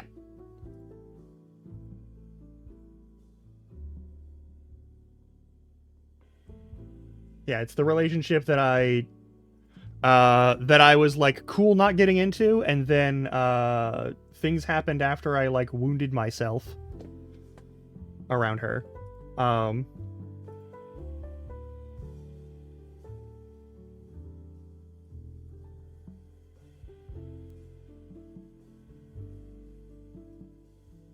But yeah, we were fucking dreadful for each other. There were some good moments, but like I feel like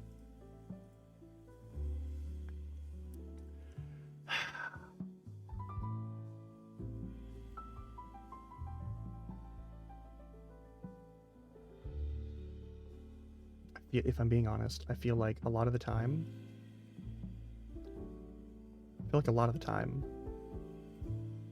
that relationship worked because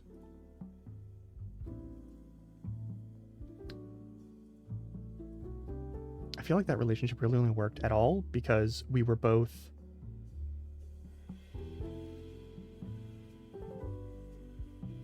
fascinated by similar things.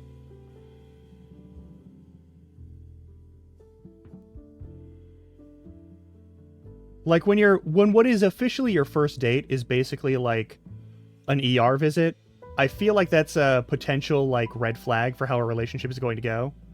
And I think we're still on good terms. But like I gave up on that because I was in horrible pain, and I was basically being like passive aggressively like insulted, and I did not have the time for that while I was like, oh god, I feel like I need to go to the ER, and you're mad because I'm not making it to like a thing on time, so you're gonna go see someone else,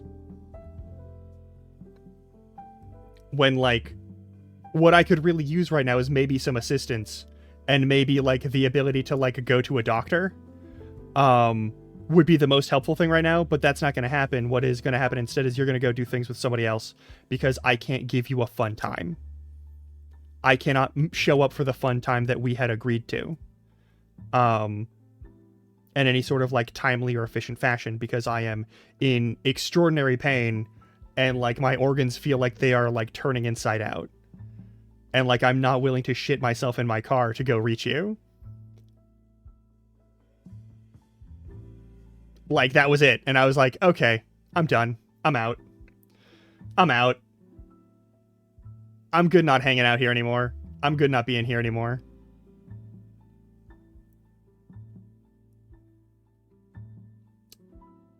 But yeah. It's unfortunate. But, like, I think there is a way that I could have, like, communicated better, but I was upfront and honest and forthright about the issues that I was dealing with, and it was being treated as a personal inconvenience, or I'm failing to do the thing I said I would do, so there's no reason to trust that anything I say is true. And so reflexively, this person would, like, I guess, assume the opposite of whatever I said, which in a number of cases led to this person thinking that I was some sort of problem that would need to be dealt with. And also, like, my car started to break down while visiting this person, and I had to try and fix it, and it was a thing where, like, oh, I found out I have a very serious issue with my car, and it's got an expiration date, and it's the only vehicle I have, and I can't afford to get a new one under any circumstances. Oh, fuck. And I panicked about that, and I had a lot of profanity, and I was freaking the fuck out, And apparently, this person decided to think that that meant that I was going to get violent with them, even though I had never been violent with them, had no history of being violent with other people in relationships, certainly, and certainly not over like a thing that they didn't directly do to me. And it's not like it's this person's fault that my car was like falling apart. It was a 20-year-old vehicle. But I was freaking out because I was like, how do I even get home? How do I get to work once I do get home? I have to be back tomorrow or like the day after. Holy shit, I'm freaking out. I'm freaking out. I'm freaking out, yada, yada. And like, I was having a bad time. And like,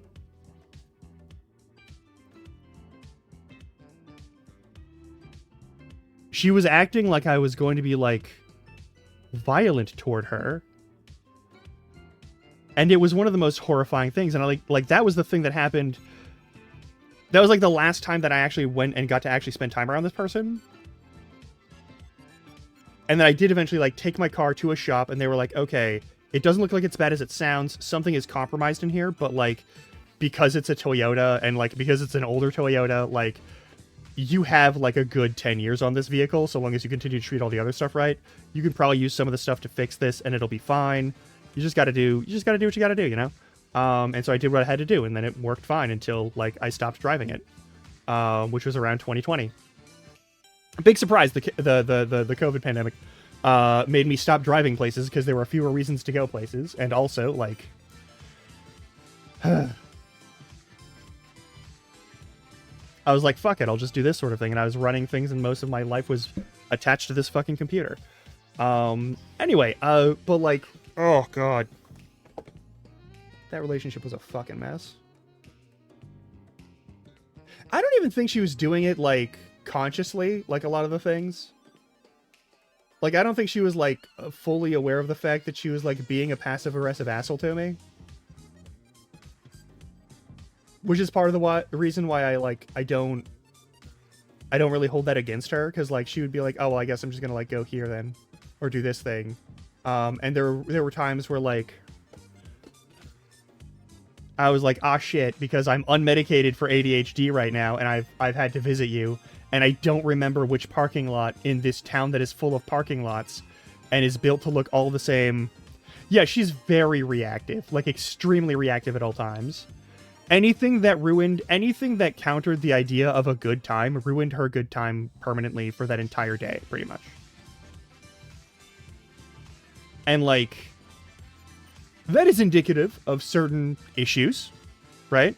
That are worth, like, looking into. But, like, it was my fault if I was in a bad mood. It was my fault and my problem, and I was doing a wrong to her if I was in a bad mood. Any bad mood meant that I was going to go back to that one panicked moment where my car was exploding, basically. Or where I was afraid that my car was going to be exploding, basically. And, like, a really hard time letting go of, like, negative events, and sort of, like, if there's a bad mood, immediately assuming that it's, like, directed at her, even when it isn't. It was wild. It was wild. And, like, I've dealt with that before with my family, and I was like, I'm not dealing with this. I'm not dealing with this again. I'm not dealing with this from someone that I'm dating, for fuck's sake. Like, that's not a thing I'm okay with doing. And, like, it just kept happening. And I was like, me having a bad day doesn't mean I'm mad at you. And certainly, hey, when have I taken my bad mood out on you? In any capacity? When have I, like, attacked you in any way because of the fact that I'm having a bad time? We were dating when I had to go, like, to the hospital because of my brain not working good. And, like, I was full of anger at that point in time. It wasn't an issue there because I didn't show it to you, I guess. And so it was just sort of like, I was bitter about, like, being alive and bitter about the fact that I couldn't think through a sentence. And I was really agitated about that and very nervous and very concerned. And that was cool. But, like, I have a normal, like, oh god, my only vehicle and I'm a broke-ass bitch situation was a thing. Also the fact that, like, she liked to go to, like, the sort of, like, dollar store Burning Mans that happen.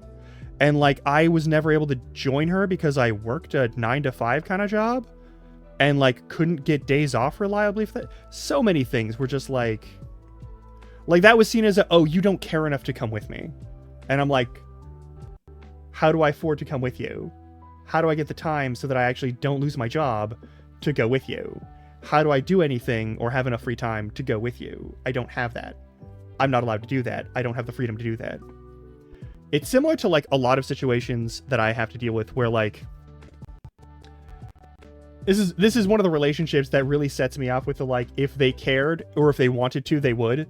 Because there were so many things that I really wanted to do with this person, and just logistically, I could not. Like, it wasn't a, I don't care enough to, it was a, if I do this, I don't have a future anymore because I don't have a job and then I can't pay rent. And then I'm a homeless person. What the fuck am I supposed to do there? How am I supposed to do anything there? Also, so many things that were just like unspoken expectations that like I was insulting this person and being a piece of shit to them because they didn't use words with their mouth to explain that this was a thing that they personally had an issue with, even though it was clearly not an issue for other people. Like, you have to like declare your boundaries when they're not obvious, but apparently they're always supposed to be obvious, and I'm a bad person for not noticing those. Even though this person it was like pulling teeth to get them to talk about any issue that they had with themselves or other things. I don't know, it was exhausting, super stressful, and like, I hope she's doing so much better now. I hope that she is doing so much better now, and I hope that she is doing so and remains so far the fuck away from me, is just my main deal. Like, holy fuck.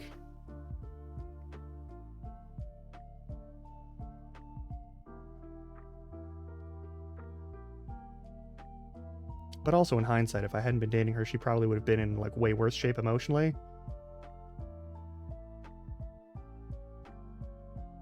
I don't know.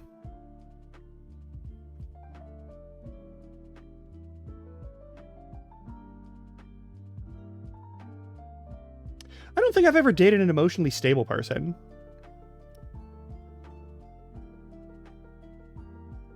I have no idea what that's like.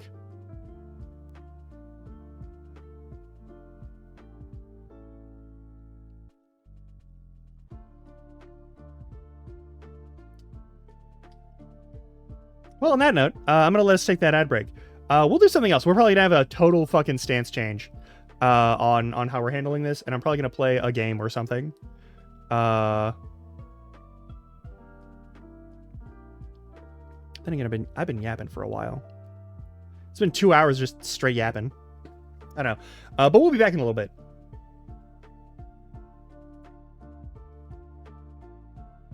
Stretch your legs, get some water. Just because I gotta run the ads, it doesn't mean you gotta watch them.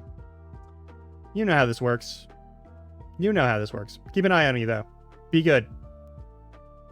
Alright.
Well, yeah.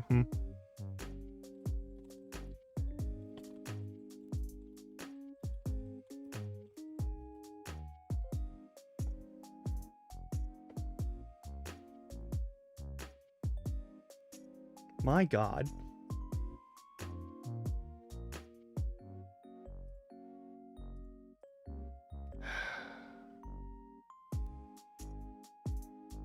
Also, congratulations on picking up the salmon.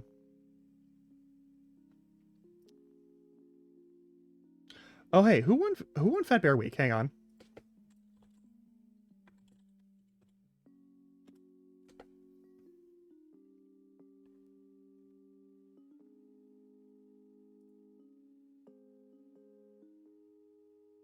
Yo!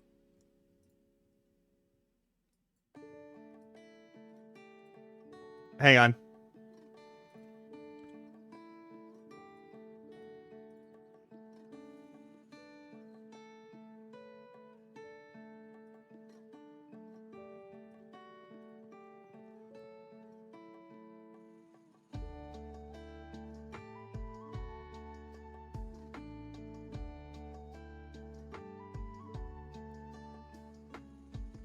So Fat Bear Week is run by Katmai National Park, which is a park in Alaska. So let's look at the finals. The winner was Chunk.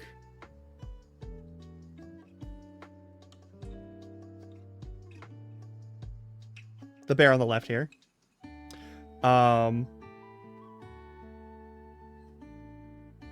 Just a large lad. Proud of you. Good on you for getting ready for the winter.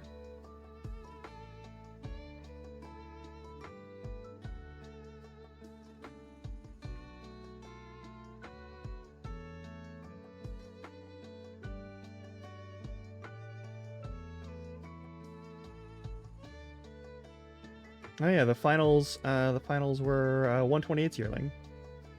And they just do a thing of like, check out the bears. They get big. They gotta get fat for the winter. Got a lot of respect for that. Fucking love bears. Bears are great. Anyway. What the fuck are we doing today? I have no idea what we're doing today. I don't know what to do today.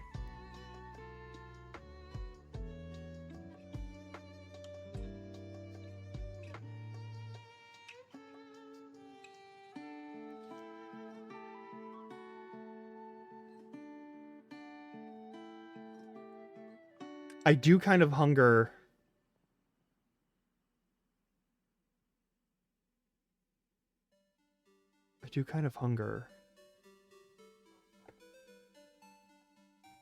Alright, here's my issue. There's 3 games we got going on right now that I want to mess around with.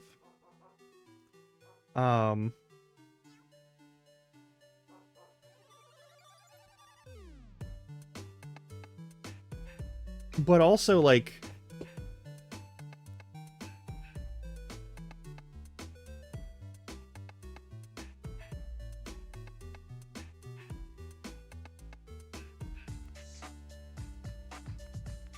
I don't know. This weekend, because I didn't get any, like... I didn't get any time to, like...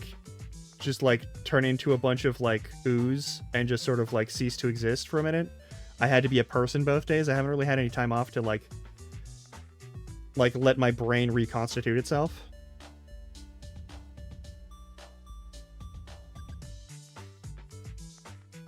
Maybe this does end up being a shorter stream. I don't know if I'm gonna stream tomorrow is the problem. Because, like, if my brain isn't back to normal by the end of today, then, like, tomorrow I'm probably not gonna be live. Which is unfortunate.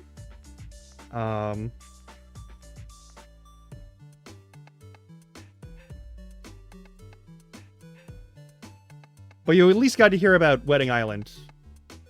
You're welcome for that. And also, I'm sorry for that. I'm sorry that you had to experience, even indirectly, any sort of knowledge about Wedding Island. A terrible place.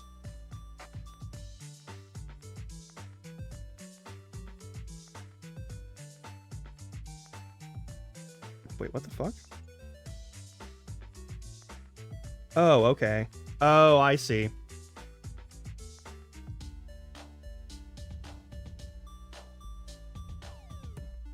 I see. I understand now.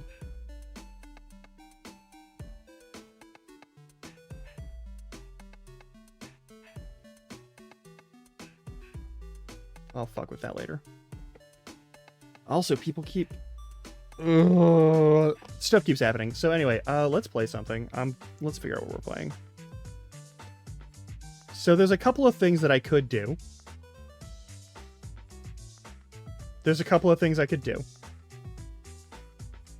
But I'm trying to think of what I actually have the brain space to do.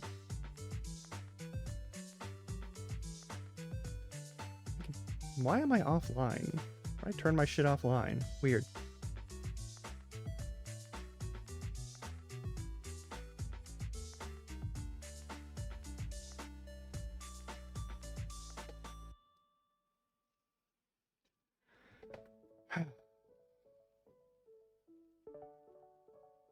The games we're currently playing on here are like Hollow Knight and Digimon, mostly, right? Like, I goof off on Elden Ring.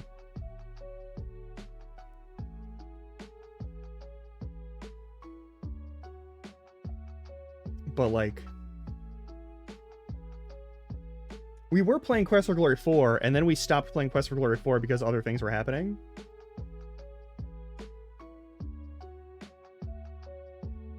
There was just too much other stuff going on. And also it's October, which is the perfect time to play Quest for Glory 4. Quest for Glory 4 is like the scariest of the Quest for Glories. It's the closest to a horror genre game. But also it's just kind of goofy. If I play something on like Tuesday or Thursday, it's probably gonna be that. But like if I stream on Tuesday, I'm not gonna be on Thursday. And if I stream on Thursday, I'm not gonna... If I save time, if I try to save energy and not stream on Tuesday, I'm hoping to like be able to do so on Thursday. It's weird. You know how this is. But like, I don't know. Also, my organs are still grumpy because even though I ate safely for the most part at the place, at the wedding, like, there's been things that I've consumed where it's gone poorly. And like, I'm not fully recovered from that. I don't know. Alright, fuck it. I'll do some... You know what? I can probably, like, brain out some fucking Hollow Knight for a little bit. We'll do that. I don't trust myself to be able to say words good. But maybe we can tool around to this bug critter and find something... Find something for ourselves, maybe. Figure something else out.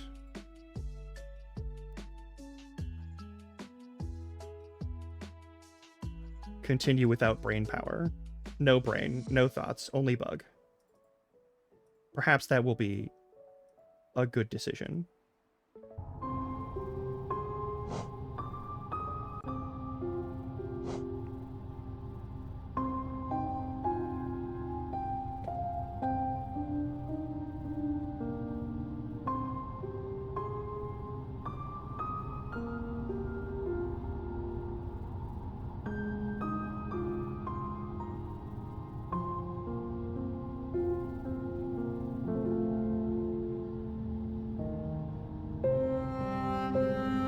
Okay.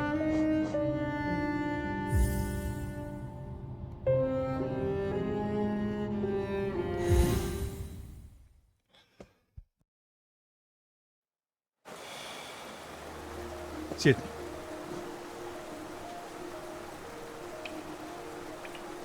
Alright, where are we? What are we doing? I don't remember.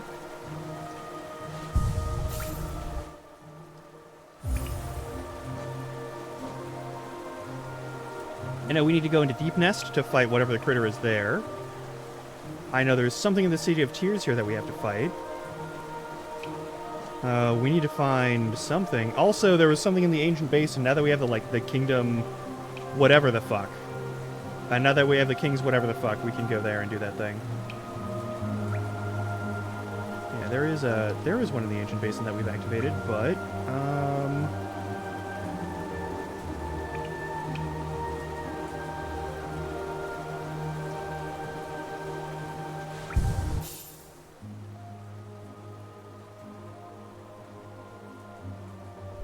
fast travel there instead of having to walk there the whole time.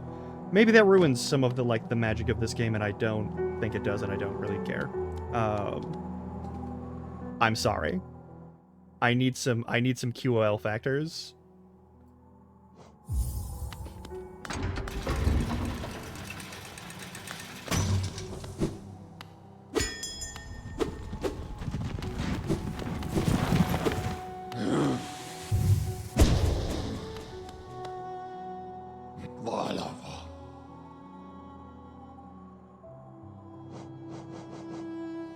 King Station gets us there the quickest, I think.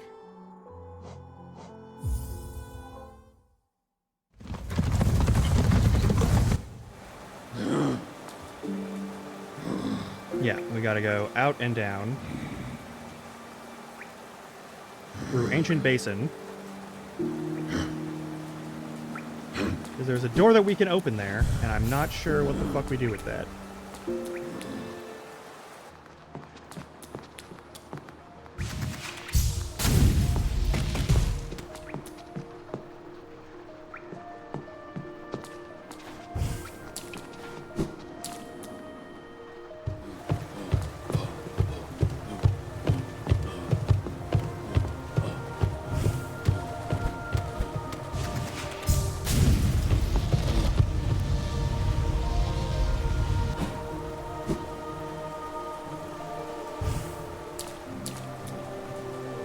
And the basin's down here. I don't have a map for this area, that's right.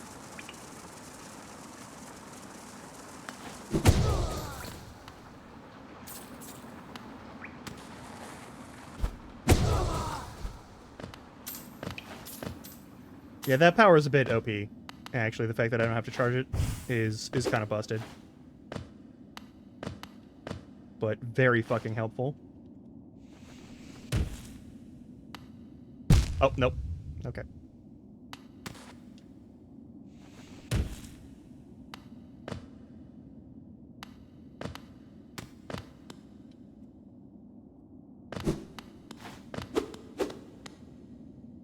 Right, I did that thing.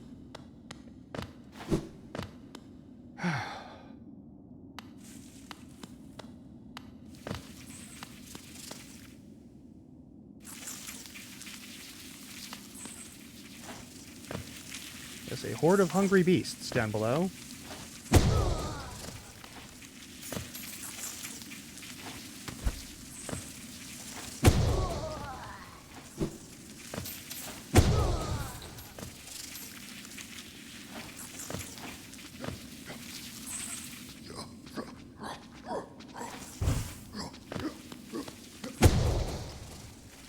That power attack is really fucking nice.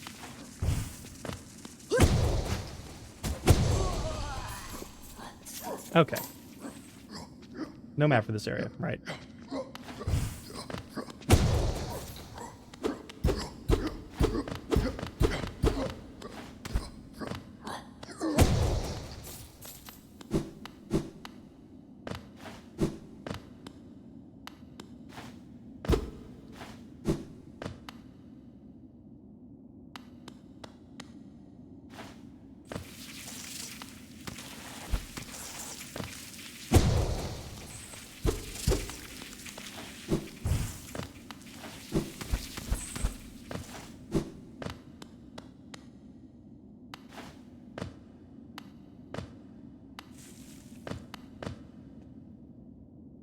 Okay.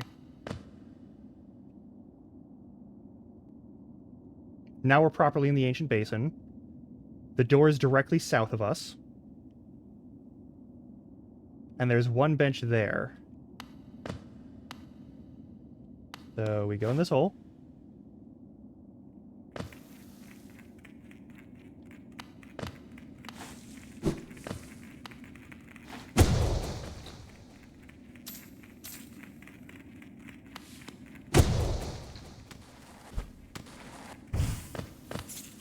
This is the thing here. We got the cartographer from earlier, so he's safe and away from here. God, that's such a good move. Yeah, we just gotta go down forever.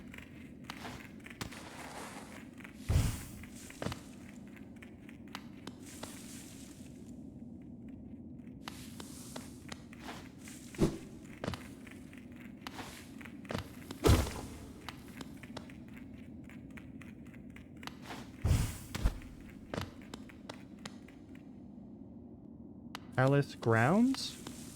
I don't remember coming here.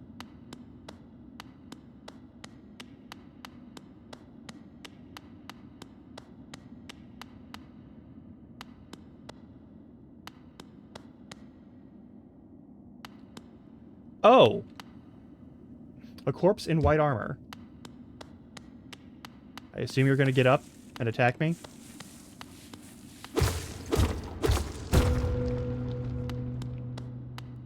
Sign for something. Hidden station. A lot of thread. With the thread.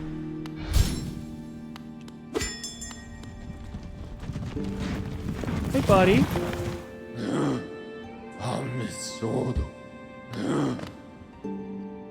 Oh, what a station is this, hidden all the way at the bottom of the world? Until I heard the bell calling, I didn't even know the stagways traveled so deep. You've discovered something quite astounding, little one.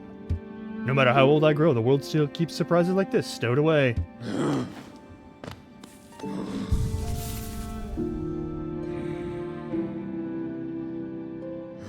Okay, now we have a travel point for here. I am afraid of that knight in armor that looks apparently dead. I fear that knight. They seem very strong. At least they were strong.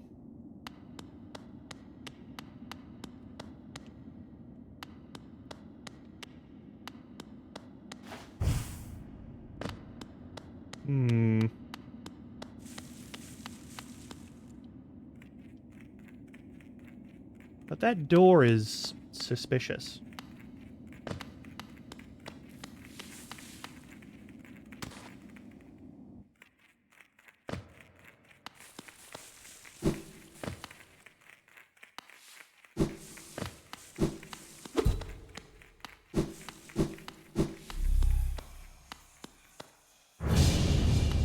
Okay.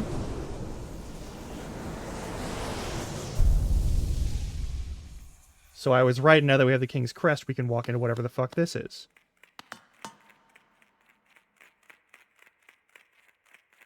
Oh, this does not feel safe.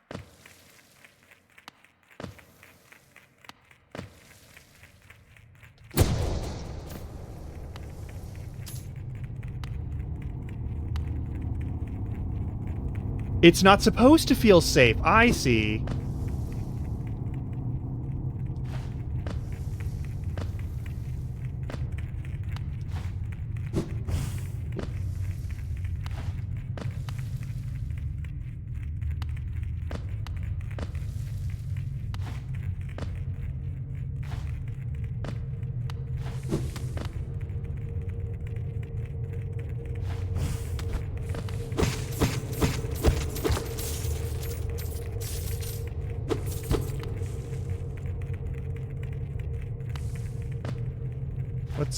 What's up?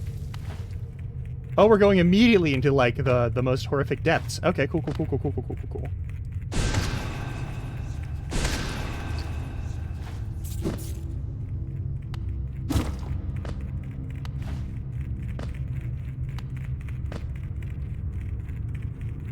Hey. This is a bad place. This is a bad place. We shouldn't be here.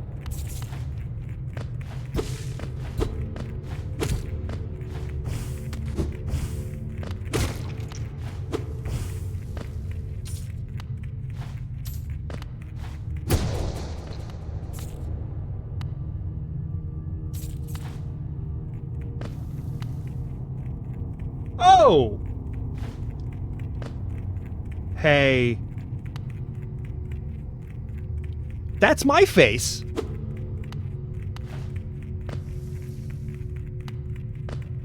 That's also my face.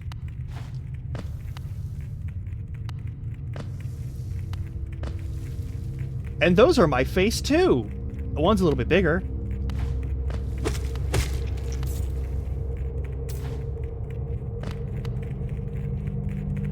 Oh, cool! It's a pile of knee corpses.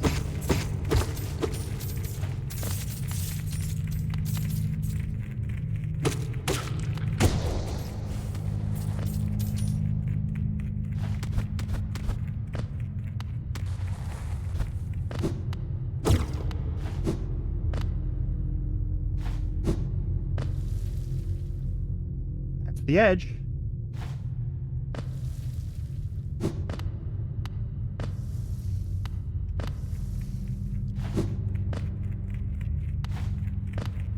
We're just gonna keep doing this, huh? Cool.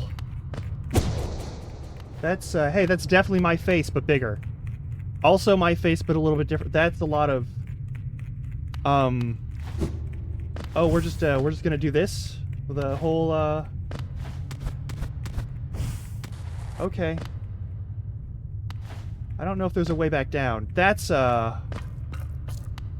the Abyss. It's called the Abyss. Oh, we're in the Abyss. That's bones. That's the sound of... Oh. Hey. Shit.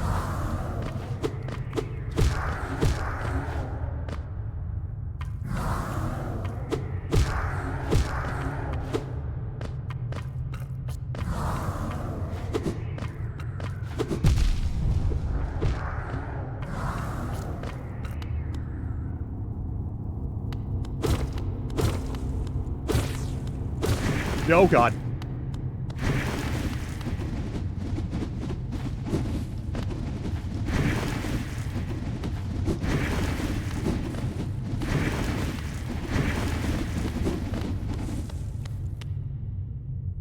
It's hungering for me.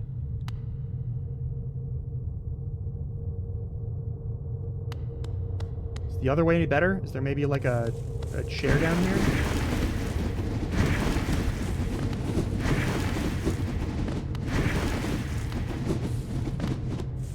Maybe the other way has a chair. Maybe there's a chair up there. I don't know. They're gonna respawn. Yep. It looked different from my shadow. Oh, they all look... Oh, no.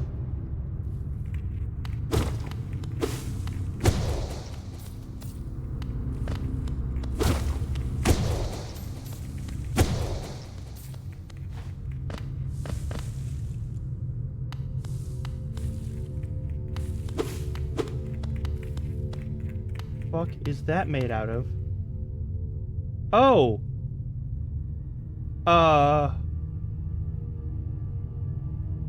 No win here? Okay.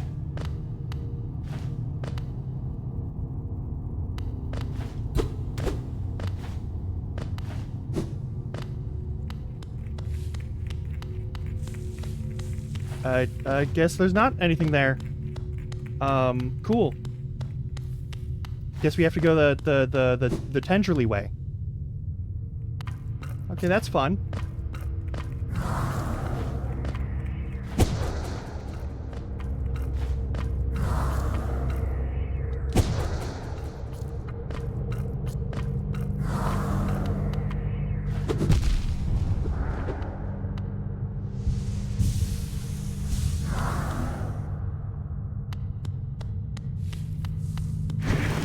I guess we gotta go this way.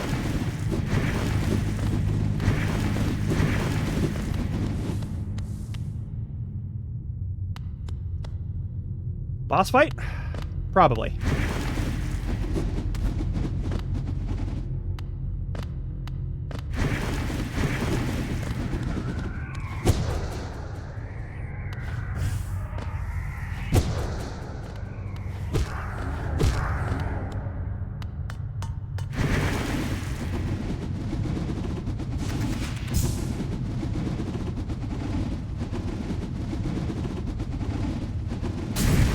No, you die immediately? Okay.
Wait, there's a dead body there. Hang on.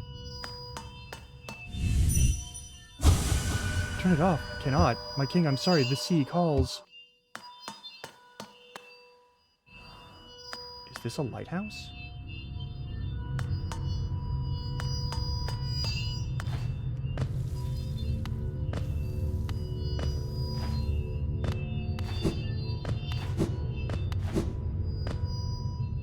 Oh.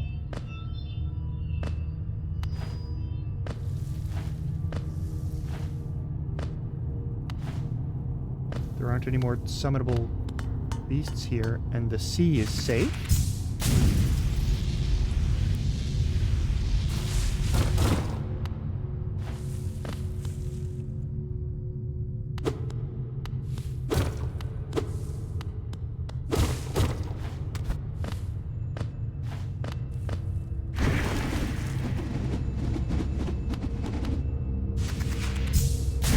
Nope. Okay.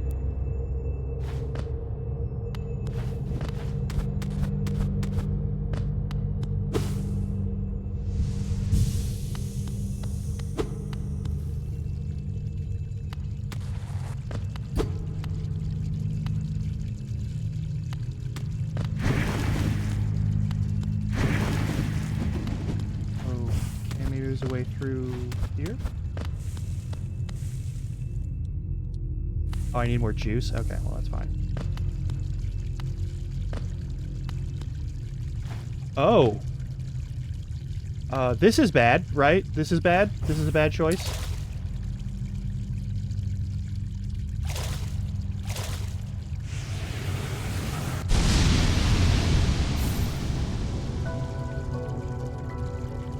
Click dash with enemies and their tags.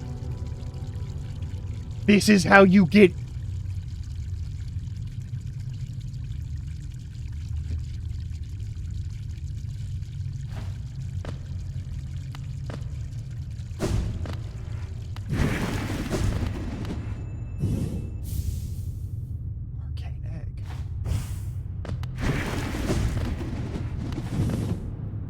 Does that mean I can...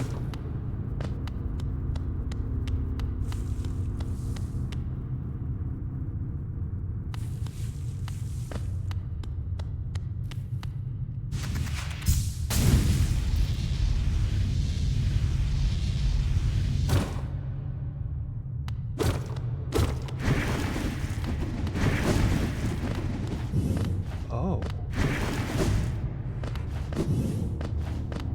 Oh, it has a cooldown. Okay. Okay. We are not raged today. I think I've just gained the ability to have iframes with my dog. which is the thing that I've been needing the most. I didn't realize that's what we were getting today, but I thought I was just going into a scary Shadowland. Yeah,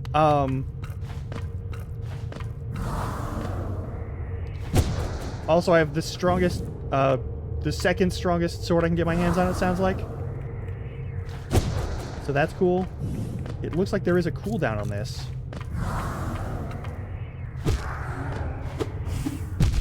Fucking, alright, that's fine, whatever.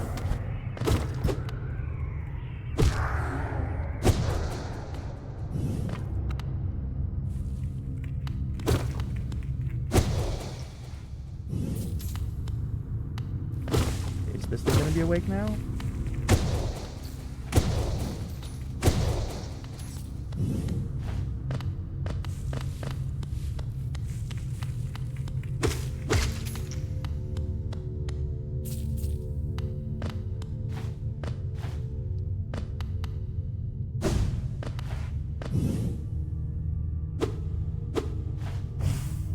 Something up, maybe? I need to go back up in order to get to my, bench, I guess. That's a lot of capsules. Pods?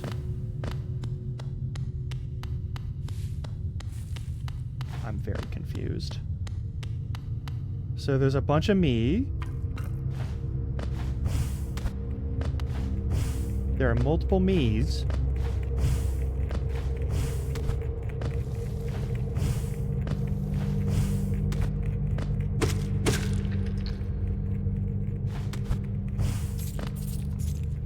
Hey. Hey! Drink some water. Milk! What's Welcome wrong on with in. you? I'll do that hydrate and stretch now, yeah. Stretches are important. Alright, so I have some manner of, not all the time dodge with iframes, but at least one dodge with iframes. Also, Papa Shrone, welcome on in. Happy to see y'all. We're playing bug game.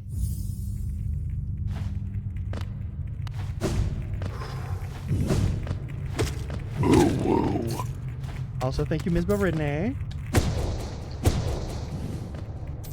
Yeah, there's no limit to the uwu. You can uwu as much as you like, but I think there is like an amount of time you have to wait before you redeem it before it'll work properly. Okay, we checked over on the... I went straight down instead of over to the left. Maybe there's something over on the left?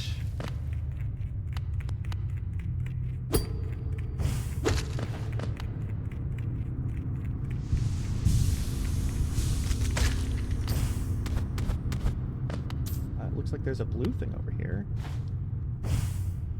Okay. Okay, there's a blue thing over there. If I can get up high enough, it'll be fine.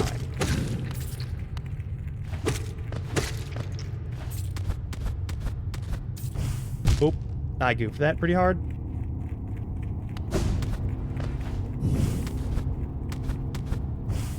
There we go.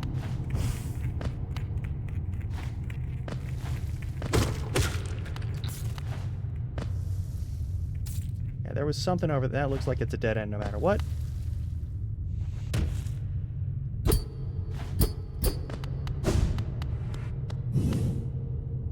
A deep blue stone atop a dais.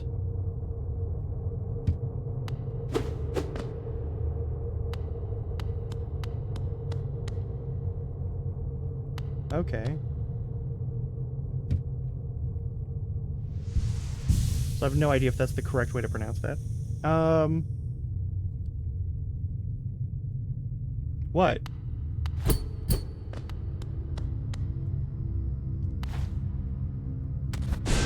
Oops. Hey, Squishy! Welcome on in.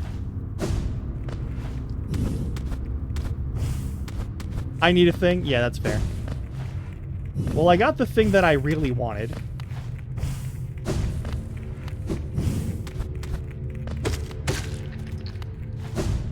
The thing I've been begging for this entire time, and just assuming that I would never get. I didn't expect that at all, actually. Oh. I'm doing okay.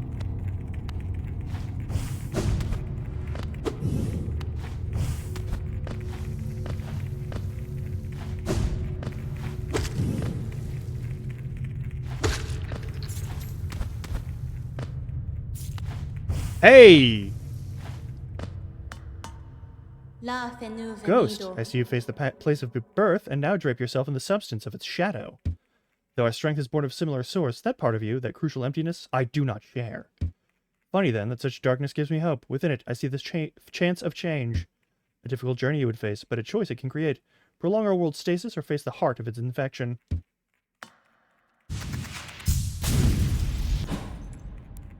Oh shit. Oh fuck.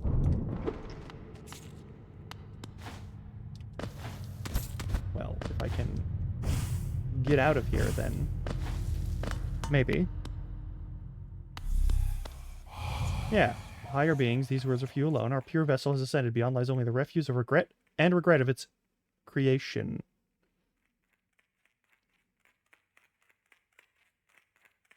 Oh, yeah.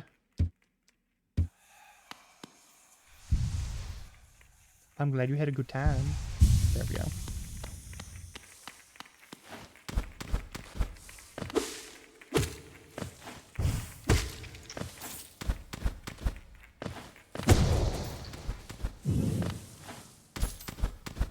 Yeah, I gotta use that quick slash sparingly, because it uses up the dash.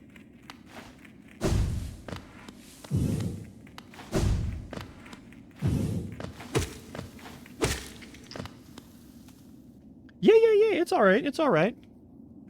Get some rest. Take care of yourself. Thanks for stopping in. Alright, so that's there. Did all that stuff. Now I have... Oh! Wait.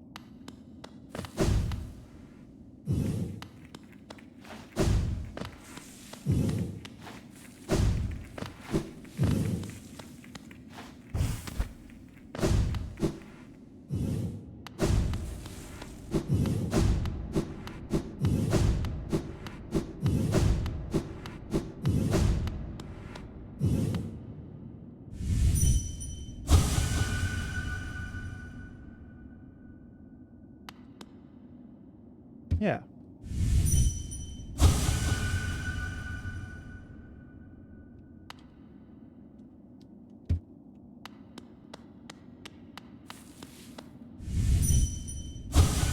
Have you gone, dear king? Okay. Yeah.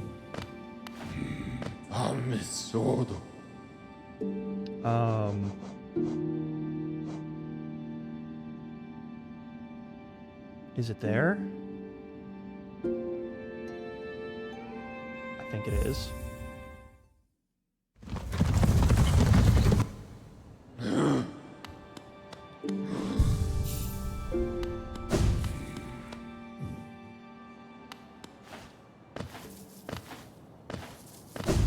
Have you turned evil or something?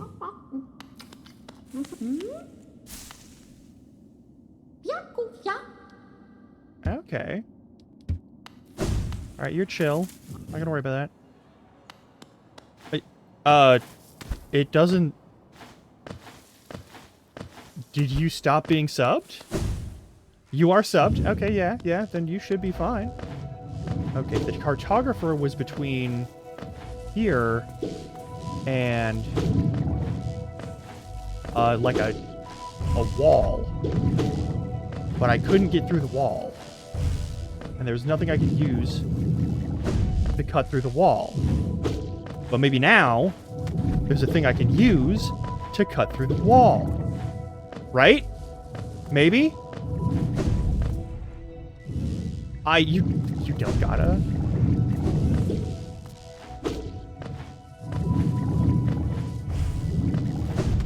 Ow. Cool. Sorry about that.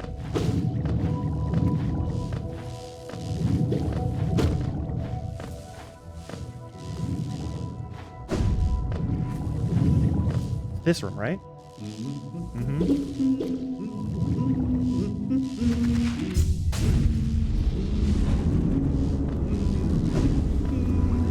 It doesn't work. Oh my god, it works. All right. We're in fucking business. Just gotta get to that guy.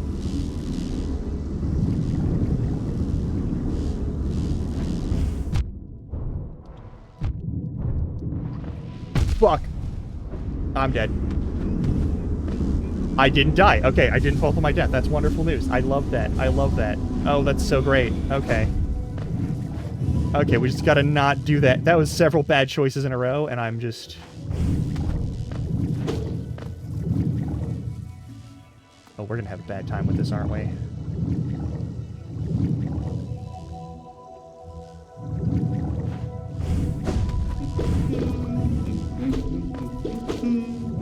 Oh, we made it. We're fine. Everything's good. So it's as much of as can be. There's a whole new level of strangeness about these caves. You see that dark gate below? It's quite unsettling to be near. I did my best to avoid it. Fortunately for me, I found another route in, which I did end up a little singed after wading through some acid. I would love a map of this area. We have a map of the area! Fucking finally!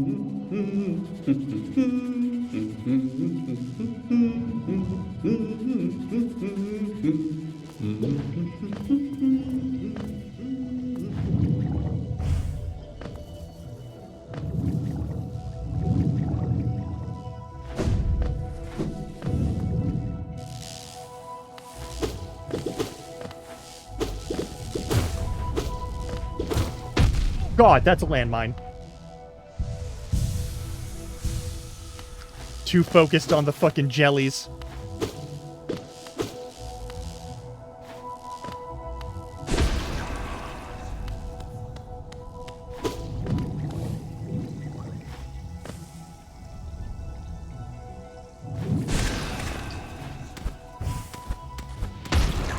I knew that was gonna happen. All right.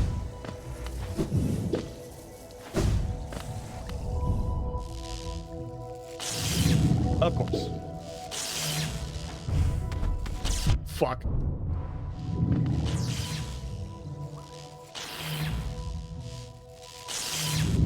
Meme. Very mean location. Very mean location.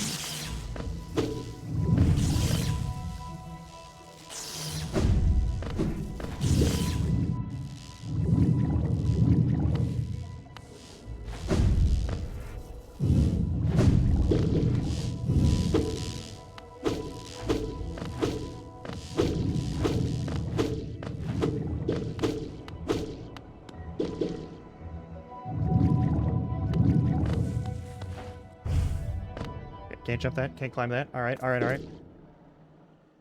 This is the teacher's archives.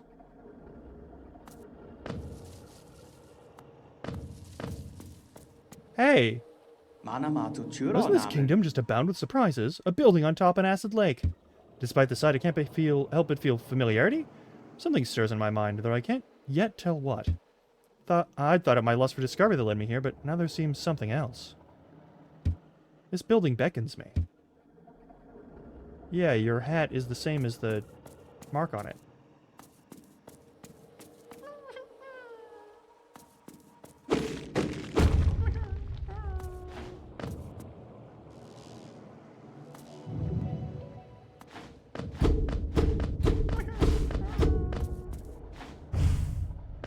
Yeah, I hope nothing bad happens to that guy.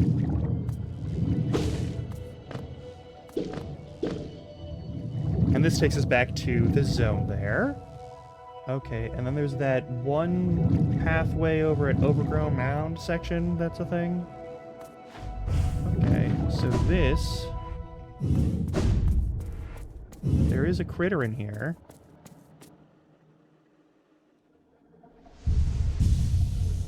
This is probably a bad place to be.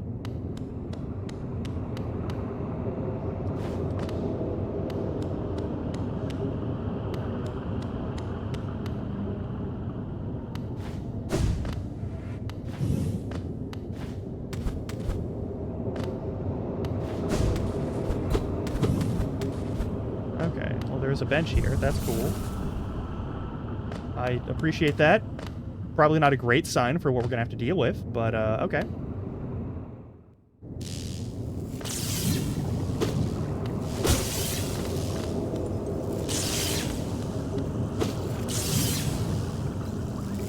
Oh, sweet.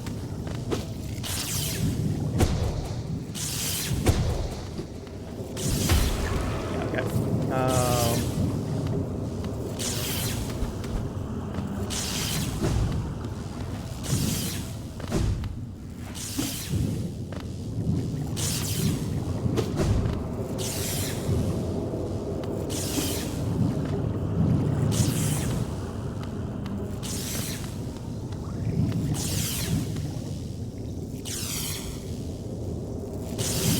Neat.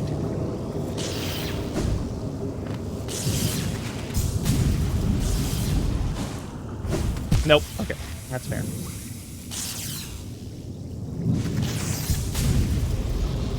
Okay.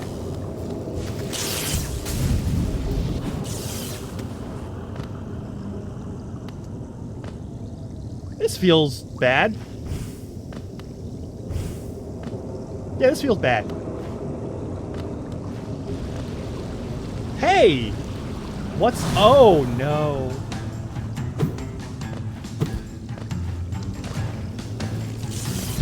Oh, cool. Oh, I love that for you. That's so good for you. Ah, that's so much damage that you're doing to me. Okay, cool. Ooh, woo, indeed.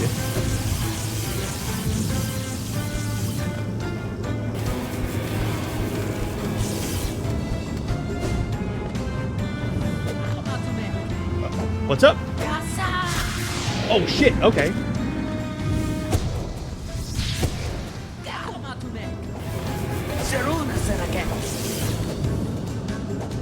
What you got, pal? Ooh, fuck.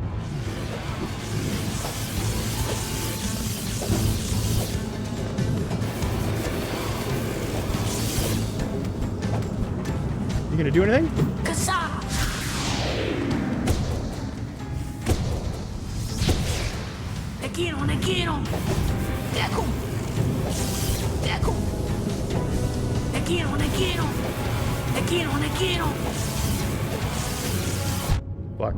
Fuck. Any chance you can hit that thing again? Fuck.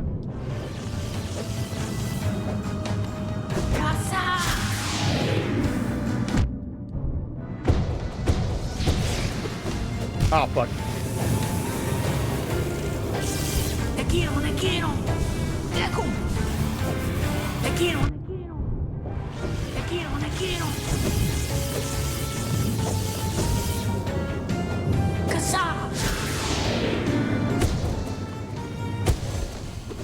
Oh.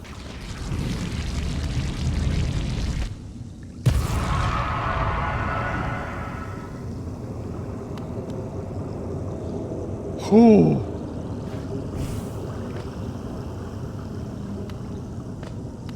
Dude. How did he have like an armor break thing? That was so good.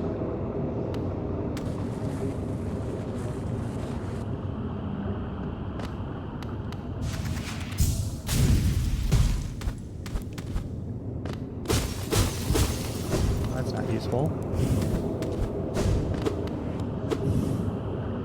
Tank full of charged Luma flies.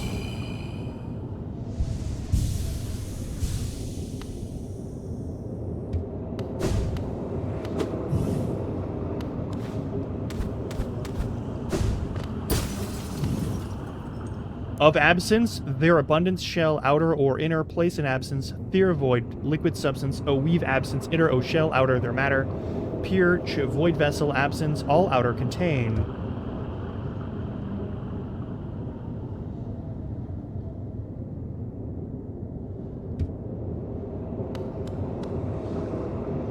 We did do that first try, didn't we?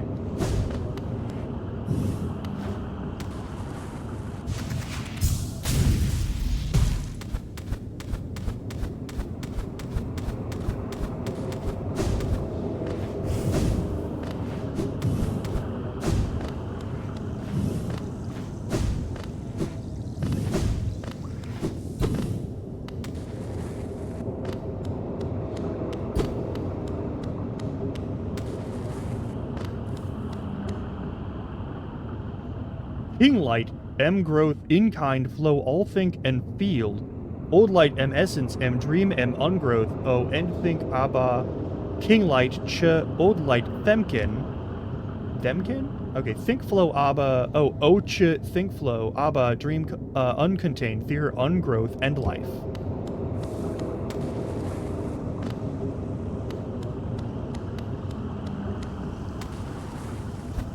Oh, cool. Okay. Fucking.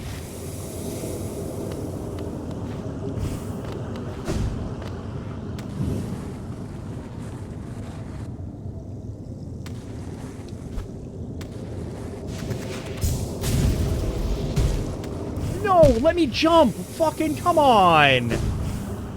Come on! Why do you have a delay on that?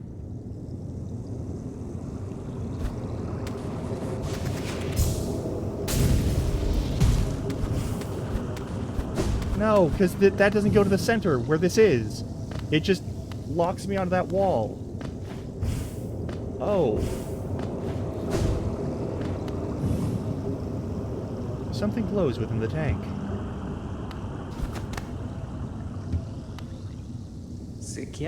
Did she call you too, then? I realize it's no coincidence we arrived together, though much of my memory is blank. This place, I recall. Within these chambers, the teacher sought to store the kingdom's knowledge, and at its core, she stored herself. To save Hallownest, the teacher willingly became a seal but upon herself she enacted an additional protection. I cannot recall its happening. I played a part in that feat. She called me here now to reverse that protection, all in aid of you.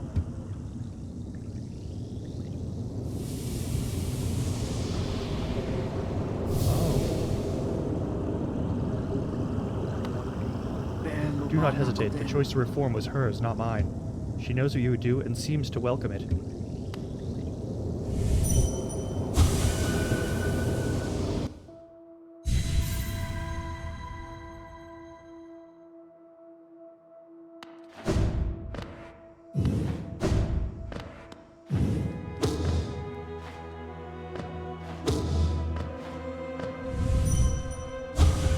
For diversity, a seal. A world forever unchanging. The seals must break. Forever. Forever. Better an end.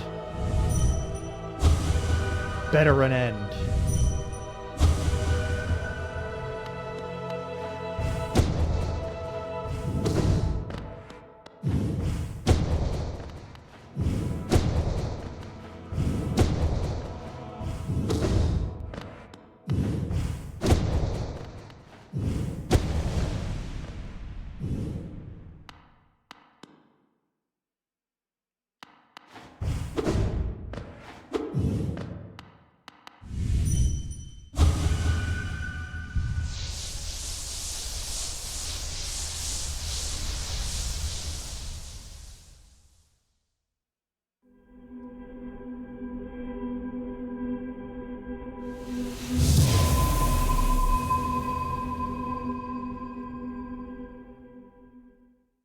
Better an end than an eternity of unchanging, slow creep of doom? I see.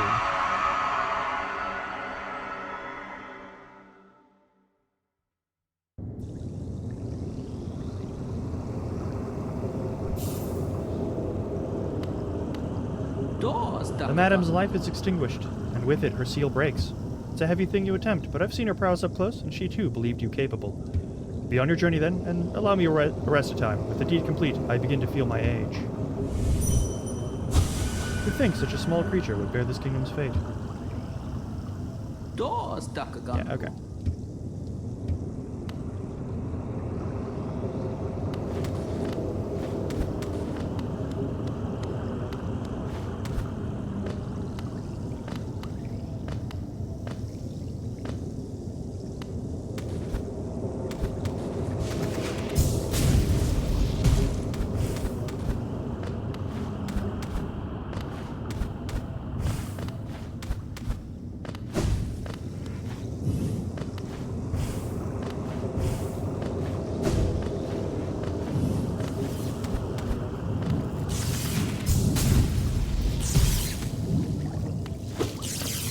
maybe there's a secret. Oh, fucking...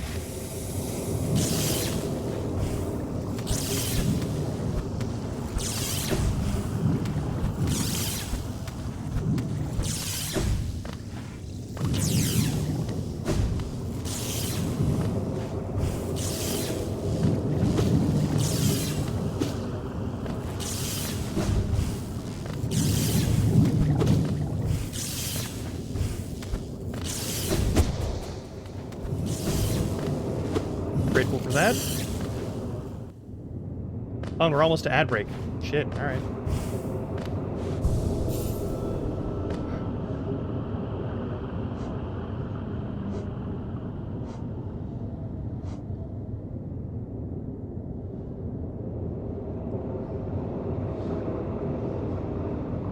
Yeah. Whew. Okay, well, we're gonna take our 3-minute ad break, and I'll see you in a little bit, I guess?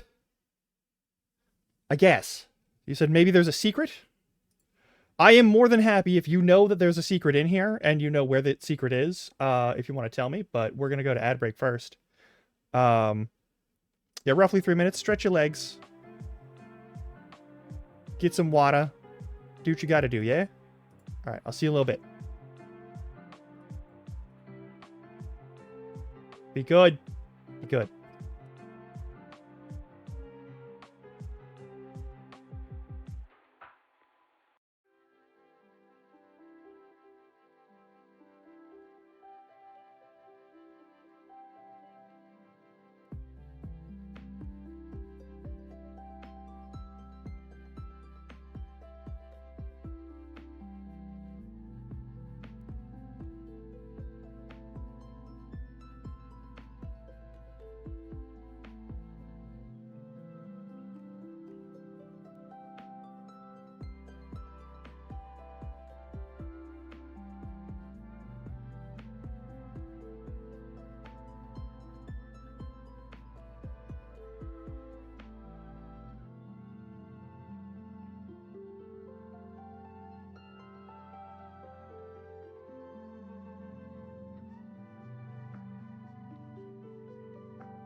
Alright.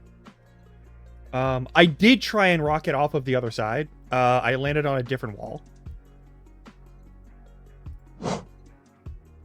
Oh yeah, let me,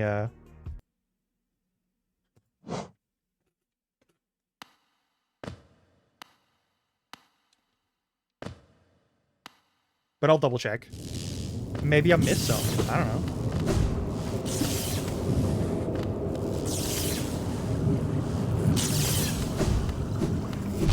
Owie. Yeah, this section, the leftmost side. That leads us to the center point. That leads us there, and then if we go down to the other side where the boss arena was...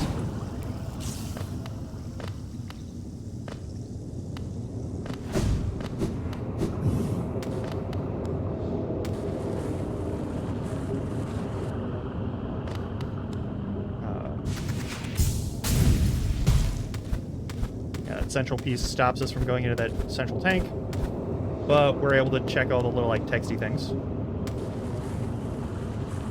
But yeah, it doesn't go. That little lip there leads up to the center. That leads up to the center section, where we just killed the teacher. Like you can see the teacher's chamber from that side. There is, but, like, I'm gonna die as soon as I leave this. Oh, yep, yep. Oh, there is something under there, but,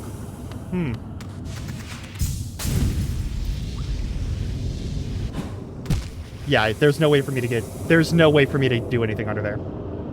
I die instantly, and there's no way for me to be, high enough to not do that. Because the delay on when you're allowed to start wall jumping again is it's too long. I barely made it into the chamber because of that, and I don't know if it's my controller being weird or if it's just a thing from the game. No clue. I don't get to know.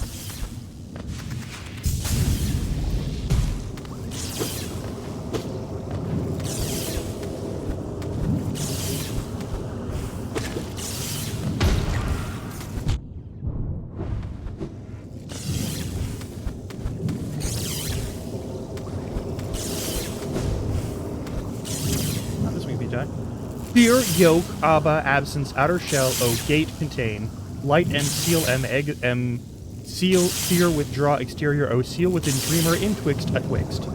Contain, light, fear, dream, ch, Abba, undergrowth, contain.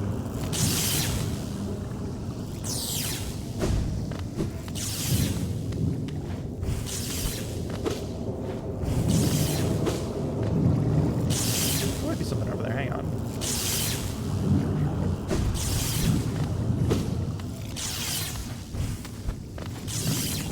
Nope, this is just the other way back up. Okay. It's totally a game thing? Okay. I feel less bad about that.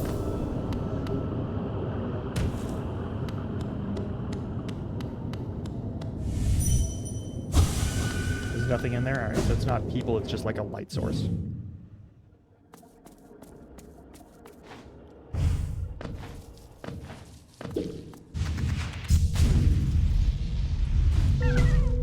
Aha! I knew I heard you somewhere around here. I thought I was gonna have to do more wall jumping. Alright. From here... No, it's all good, it's all good. Down and to the left is a thing that we can get through now. Hang on.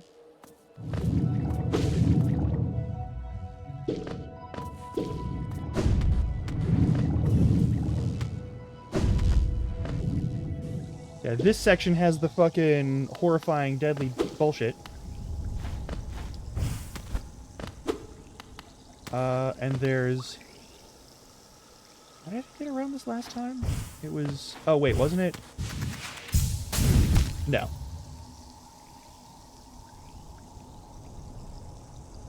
Did I get around it last time? I know there's something over there. Oh, wait, I'm thinking of the other section that's up above this one. Okay, yeah, I have no idea how to do this. Can we fall in the acid safely? Probably not. There's never going to be a time where we can just swim in acid. That would be ridiculous.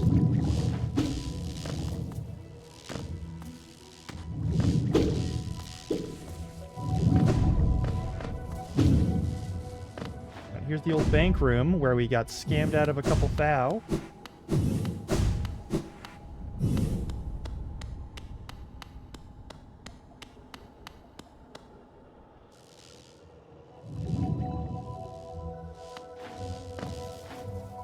Yeah. I don't know. We've got, I mean, we've got a couple of places. I just want to hit another, like... Nope, not you.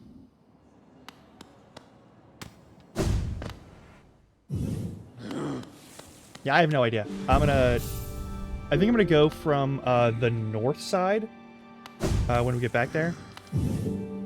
Like...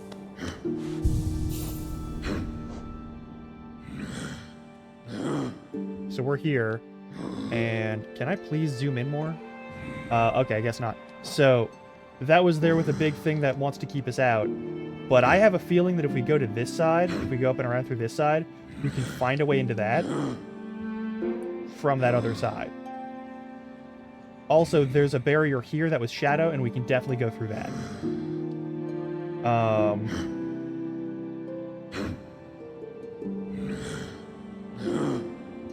Because now we have that fucking shadow movement thing, which is amazing.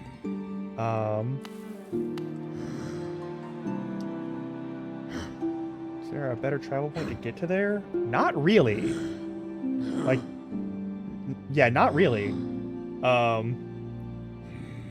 Okay.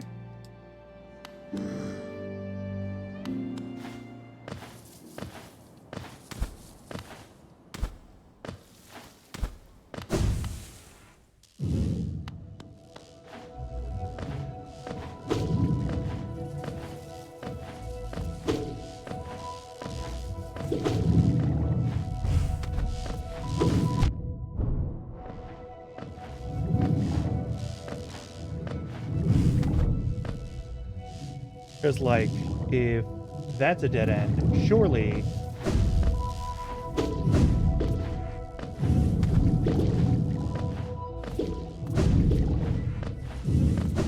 Surely this won't be. Yeah, and then we just go left.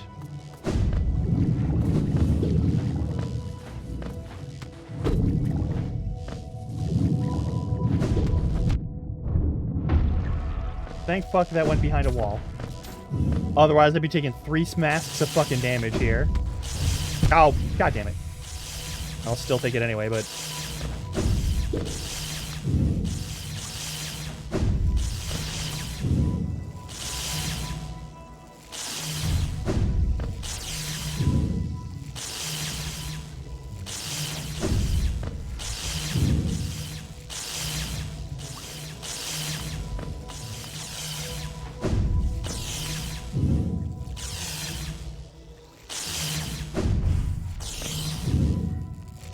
No, we want to go left, so...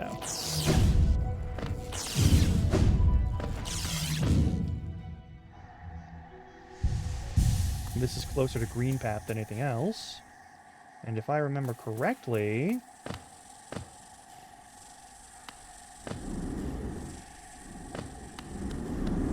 There it is. Perfect. Alright, and whatever's over on this side...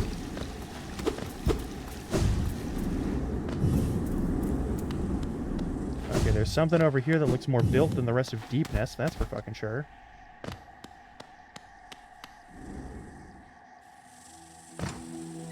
Oh, okay. The Queen's Gardens. Oh, shit. Okay. Gonna explode?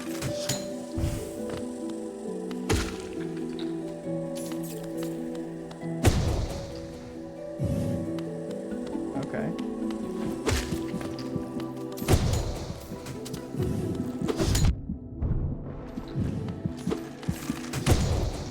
Stop that. There's a fucking, yeah, there's a...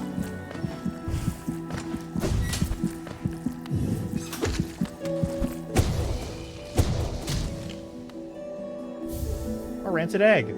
Cool. Okay. Hey, what's up?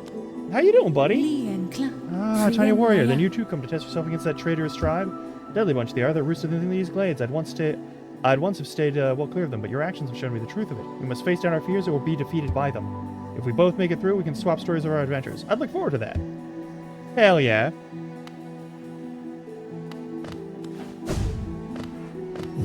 We're gonna keep looking around here. Is it every one of these? Yes, all of these are temporaries. Okay.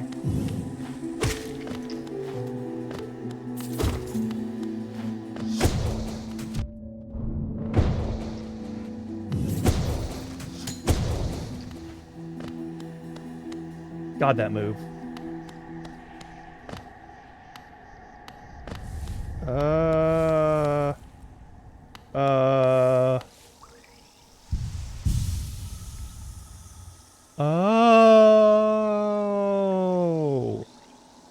This is the other side. So we've made it around. We just need to get to a bench around here. Also, do the spiky motherfuckers respawn? It appears they do not. Alright, Clop came in here. Oh shit. Is that... Wait, is that Flying Mantis? Is that... Are we chill? No, we are not. Okay. Oh, you've got throwing shit. Okay, so you've got the throwing shit like the other mantids do. Oh, I see how it is. Alright. I have to go fuck myself.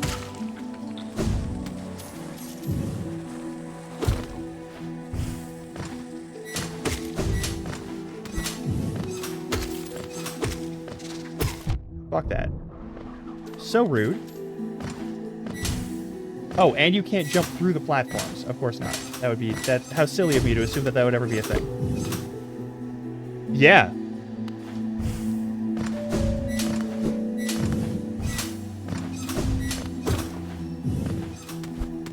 Oh, okay. So, what's our, Hey, what's our fucking move here, then? There's the walk gate. Is there a doorway? Okay, we've got a path this way.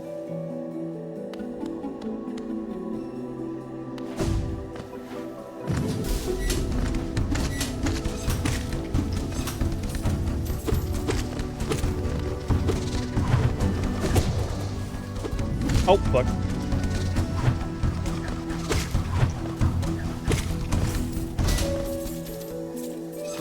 I only fell to my death once. Oh, hey!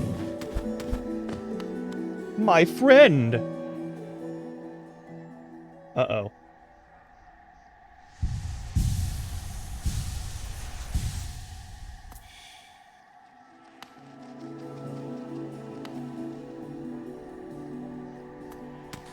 Cornifer?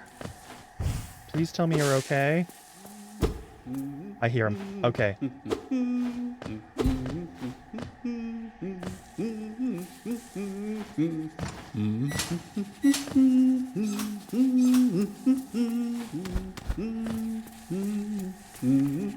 Hey, buddy. I've heard of Hallownest's queen. Apparently these gardens were once her retreat. Now some vicious types are crawling over the place and the plants have grown wild. As inhospitable as it is, I've enjoyed my travels here. Care to see my efforts? Yes. Please, God, yes.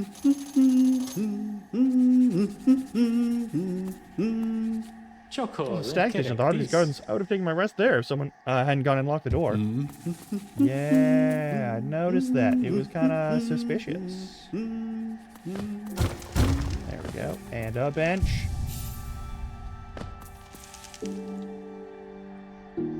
Okay, we got a nice regular bench here. Not a charge bench or a toll bench or whatever it's called. Just like a free one. That's nice. I kind of expected the Queen's Gardens to be like a bougie place where you have to like pay for the right to sit. I'm glad they're more chill than that. Oh god!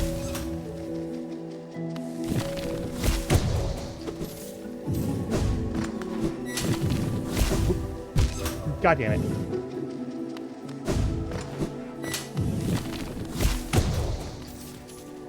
Eat shit. Oi!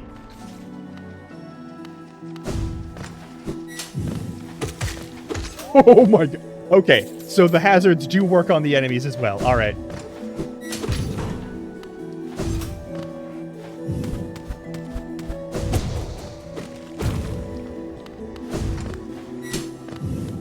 This door is cool.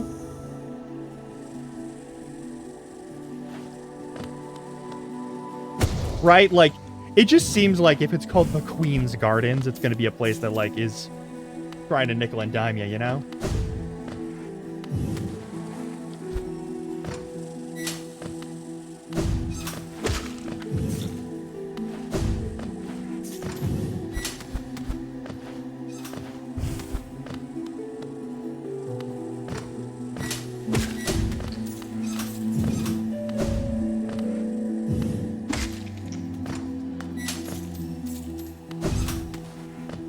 Doorway.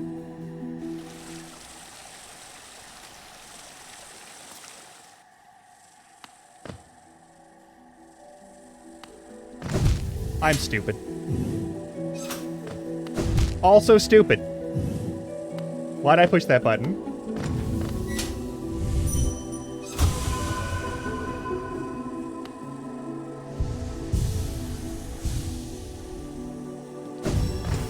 I'm dumb.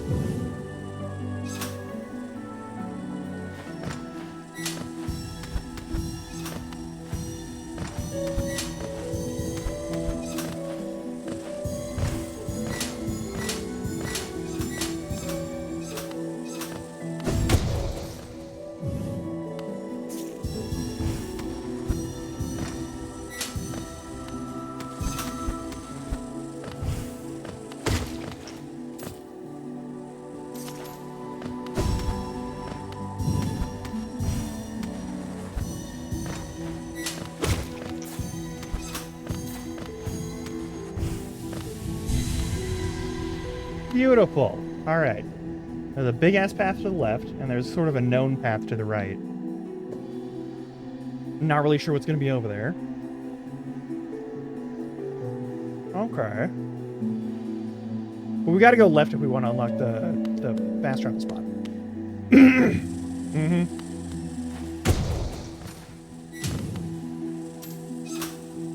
Yeah, exactly. Nope, I'm cool.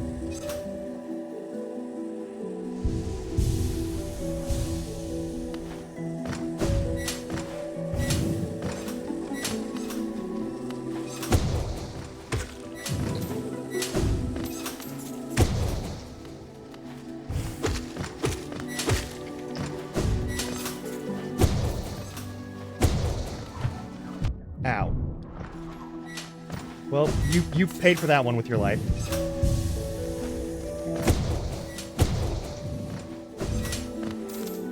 Hey, another bench.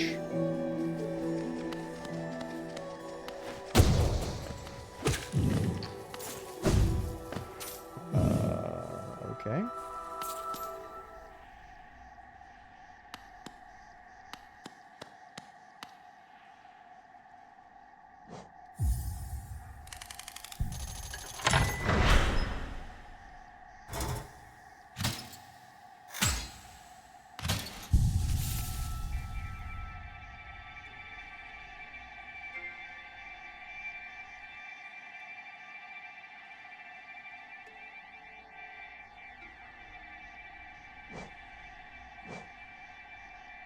What?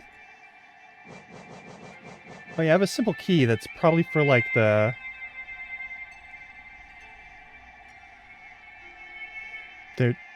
Hey. That's such a nice touch.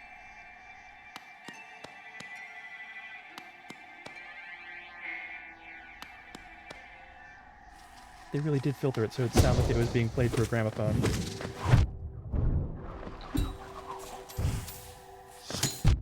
Oh, fuck.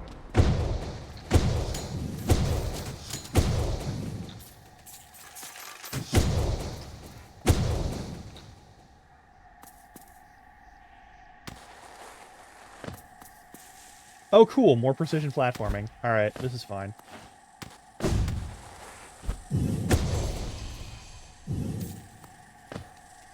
It's not as precision platforming, it's just, platform with no light.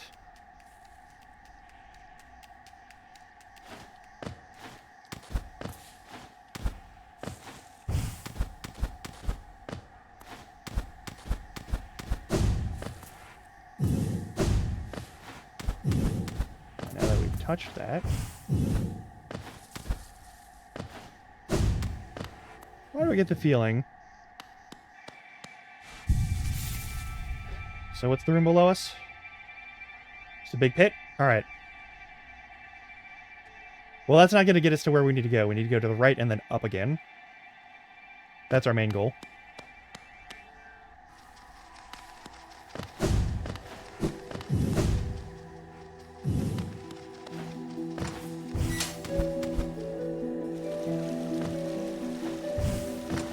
Yeah.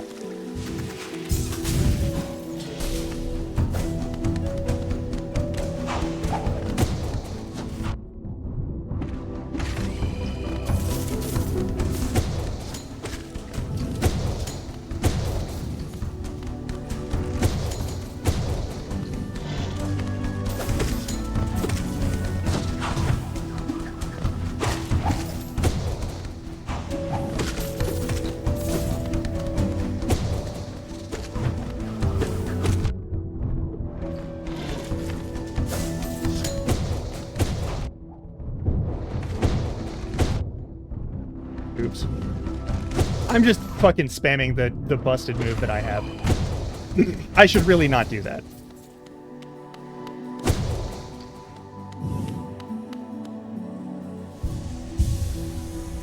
Especially because it eats all of my iframe options.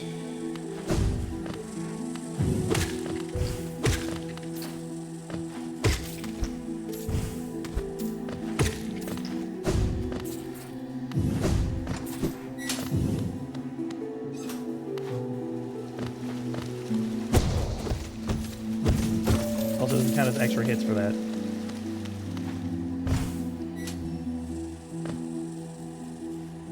Oh, cool.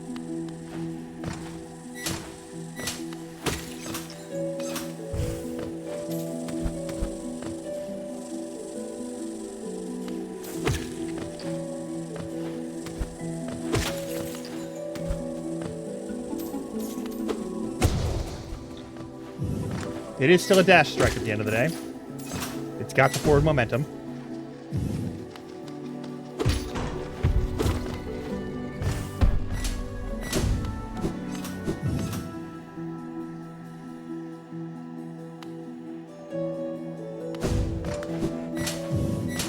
Yeah.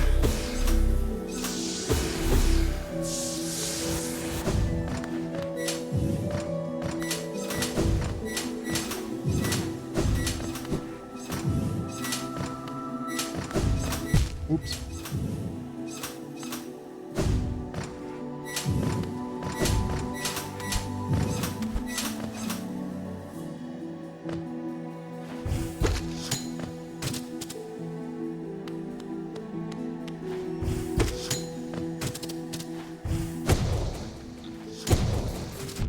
Owie.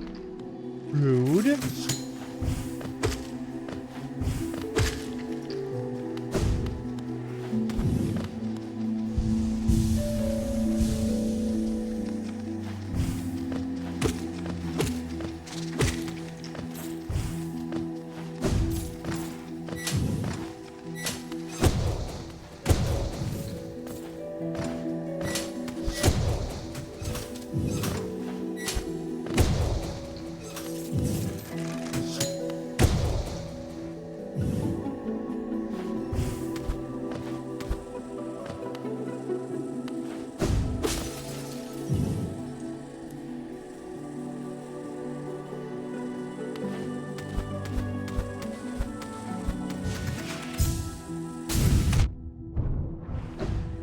Nope, okay.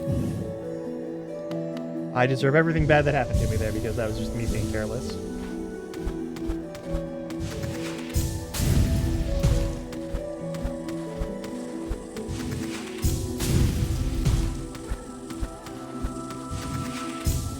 I hear him. Nope, that's not how you do it. Alright. Actually, before we do any more of that, let's see if there's a bench over here or something. That's a thing.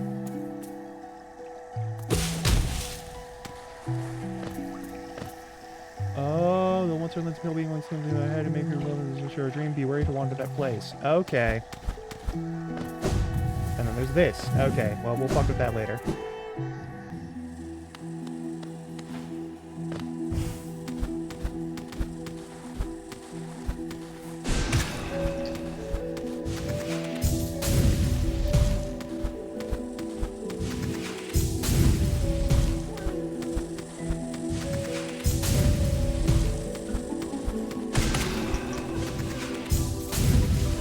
Nope.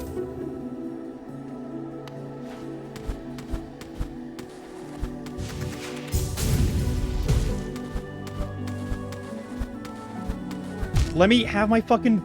Fuck you.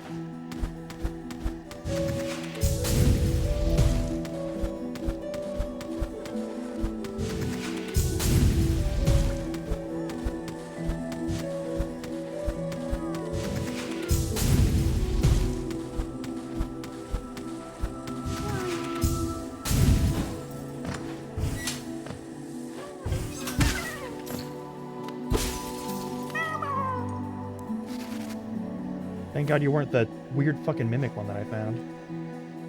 That was already freaky enough. It looks like we've gotten all of our abilities, really.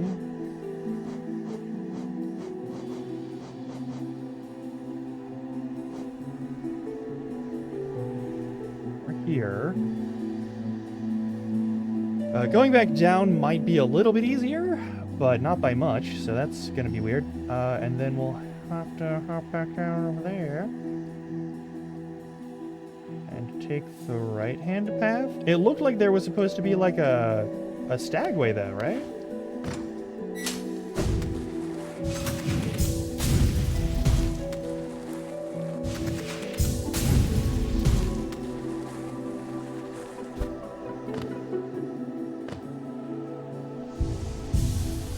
So where's the stagway? I'm an idiot. I'm an absolute fool. What's wrong with me?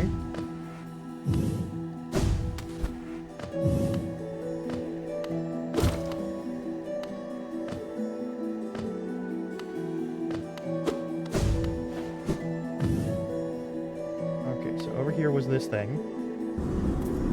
Oh, this is a different thing. Hang on.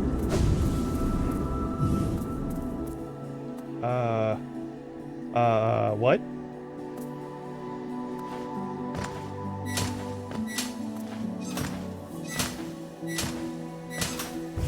Nope. Nope. No saving yourself either. Alright, cool.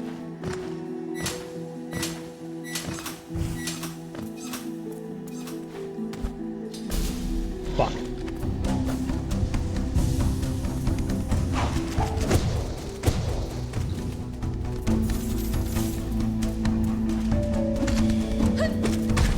Hey! What's up, buddy?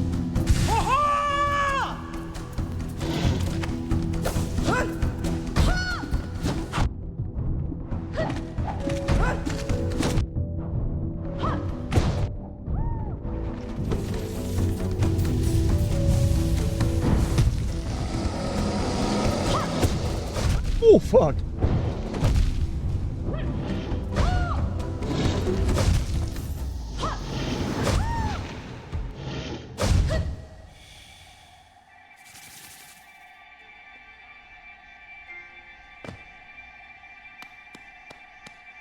Well, okay then.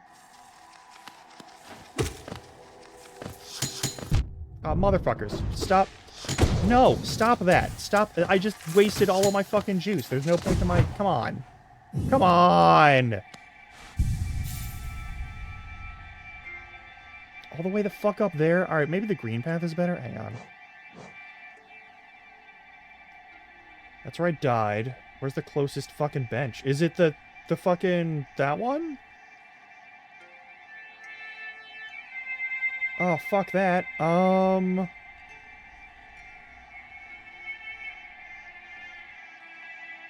up and up and up and up and up and so many other fucking places. Ah, fuck. All right, fine.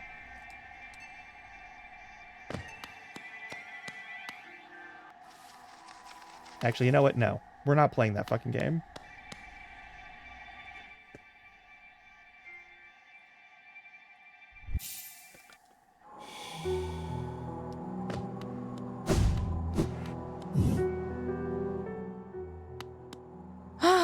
Bapanada. Alright, I bought everything. Alright.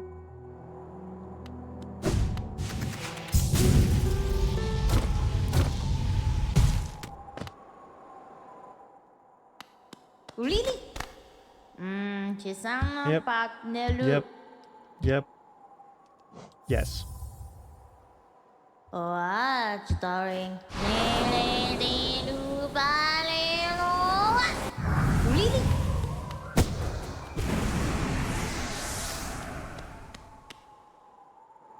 There.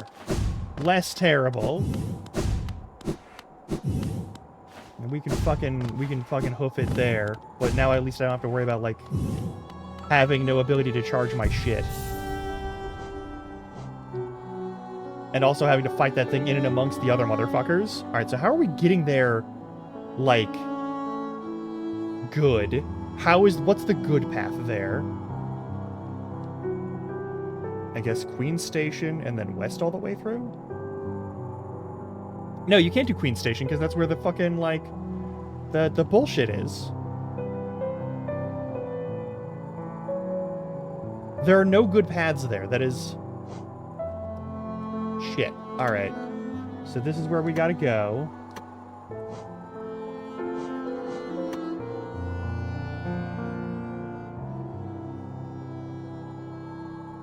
Yeah. Well, I guess we can make it back to Queen's Garden, no problem. That's not so bad. Okay, that could be way worse.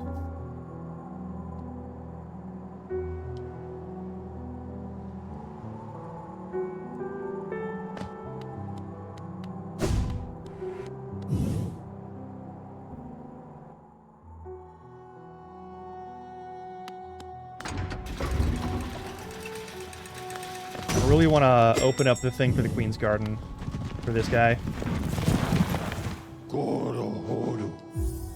That's the closest spot. That's okay. That part's okay. Alright, I died to a fight, that's fair. Straight up dying because I, like, can't perfectly time my, like, rocket launches so that I also have enough slide time to actually be able to, like, use controls again. That was getting me, but this is more reasonable.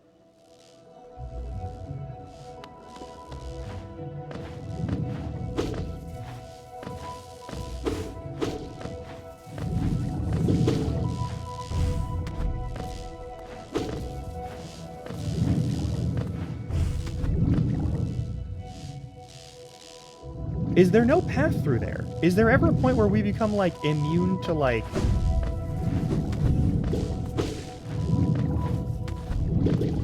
the acid?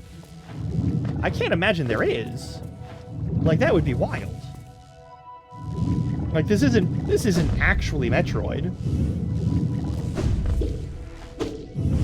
Nope, don't fall in there.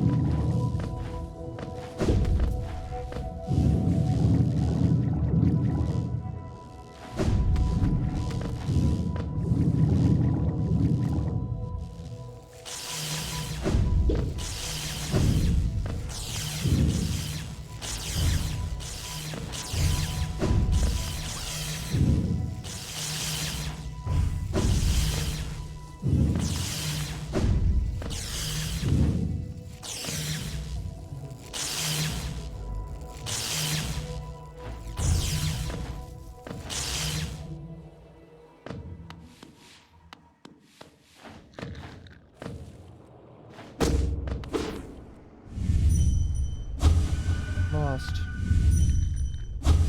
Lost.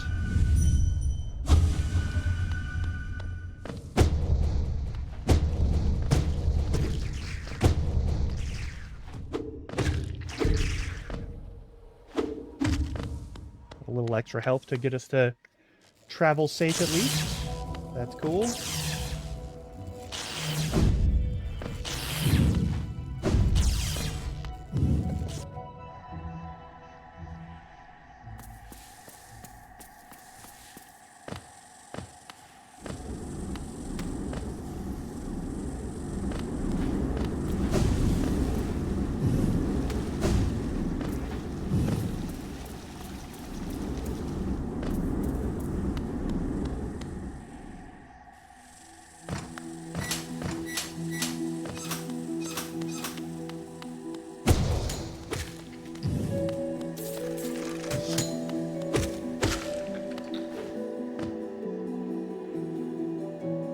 We gotta go west from here, and then through the roof on the next one. Is there any chance that I can actually get my hands on a fucking like a stagway section? There was a stagway like line and everything. Do we have to do that fight to do it? Is that what we gotta do?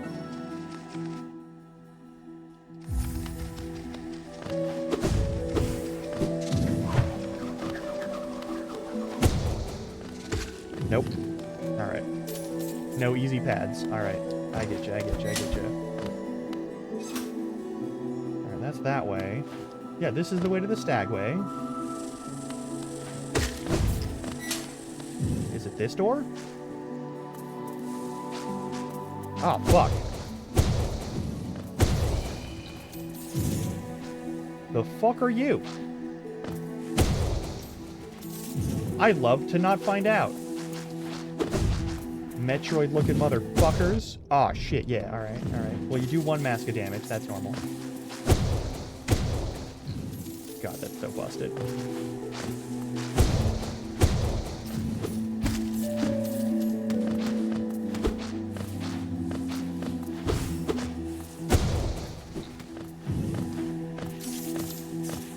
I'm never gonna use it more sparingly.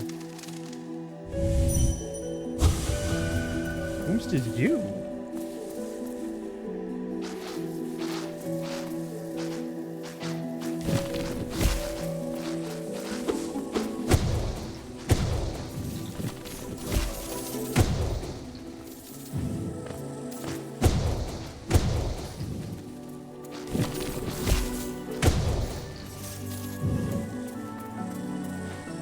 Fucking dash slash. The heavy dash slash. Okay, I think I see what's going on here. Yeah, that's fair.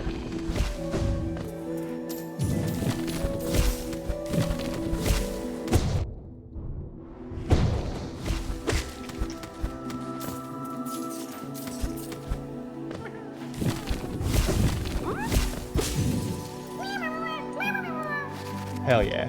What the fuck? There's another dead champion?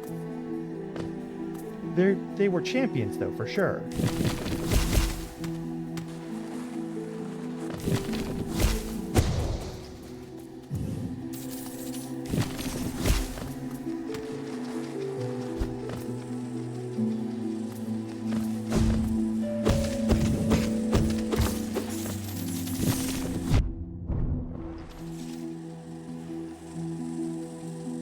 Okay.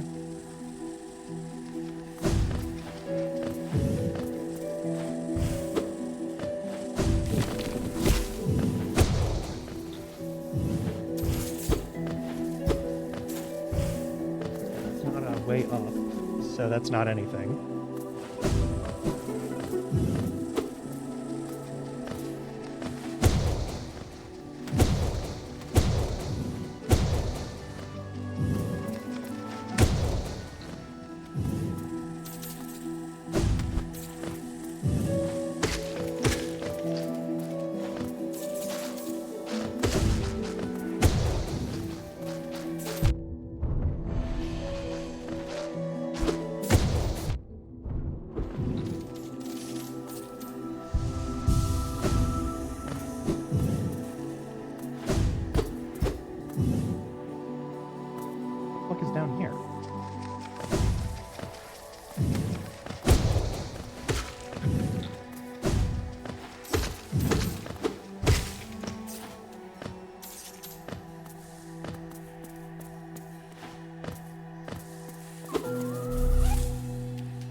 hang on. Is that a boss fight, or is it just like a normal thing? Oh, hey. Oh, the queen is coming. I've been waiting so long, now she's almost here. I feel like I'm about to burst. I've kept it safe at the sacred garden. I've kept it safe for all this time, and soon the queen will return and teach me to fly. Shall we wait together, stranger? Shall we play together? No. No, I'm trying to find the fucking stagway. I want my fast travel spot.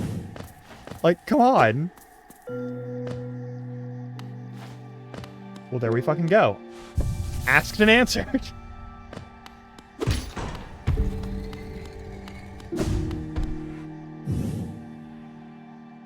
Yes.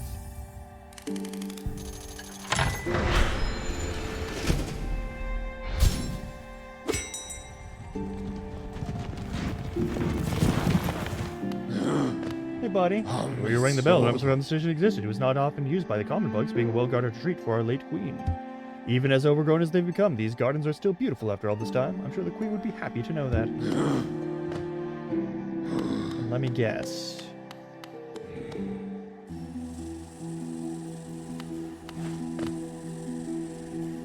Is this... It is.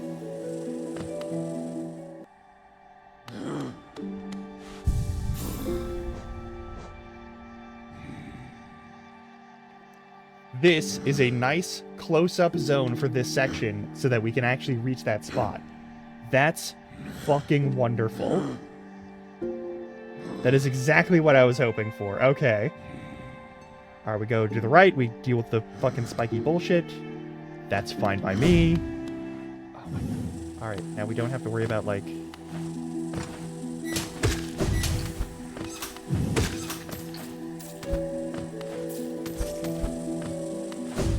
over here. Nope.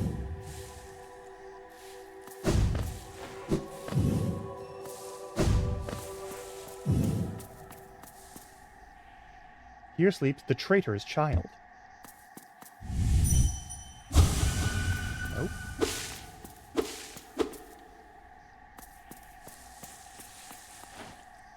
The traitor?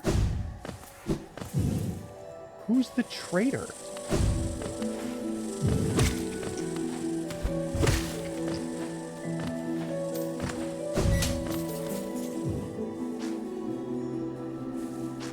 That spot. We don't need to go that spot. Alright. I'm an idiot. Why did I think I'd be able to fall safely? Why was that my assumption? I've only consistently been proven wrong about falling and it being in any way safe. Trader Joe's. Alright, we go up. There's that little, like, soupy little corner, and then we go left again, and then we deal with more of the platformy shit. What's the... Hang on, what's the fucking green path access point? Green path access point is there. What is that? You know what? Green path here. Oh, we'd have to do all of that. I don't want to do that shit. Alright. This is the fastest path. Okay, okay, that's fine. I'm cool with that.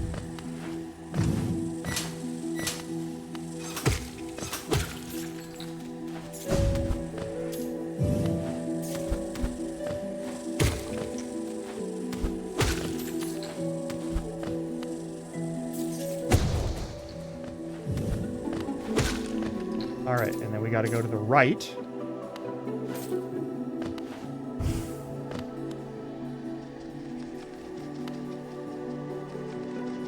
Go right and up.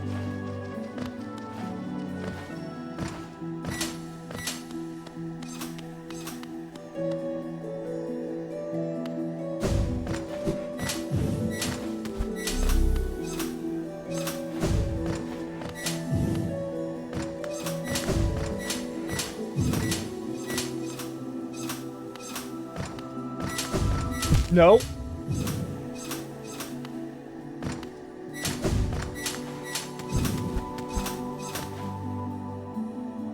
That's fine. Going left brings us to the thing that we gotta fight at. Alright.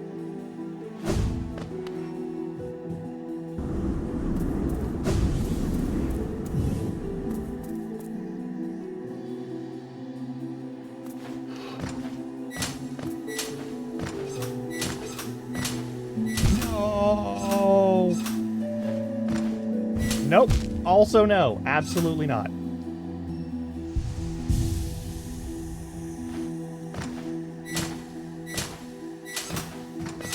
That's fine.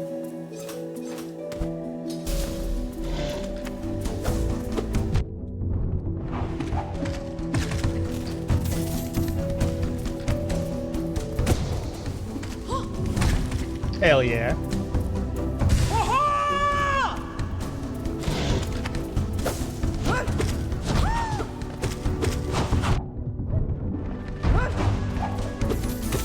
I forgot I get fucking iframes now. I haven't been using them because I stopped relying on them.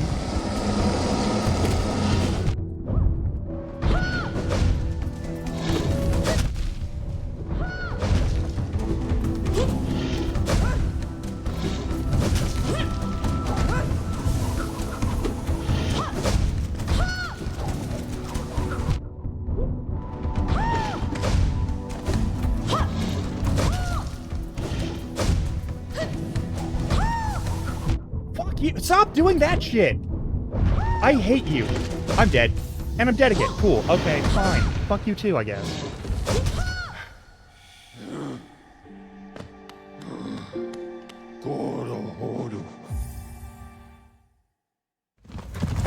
Fucking sucks. This fucking sucks.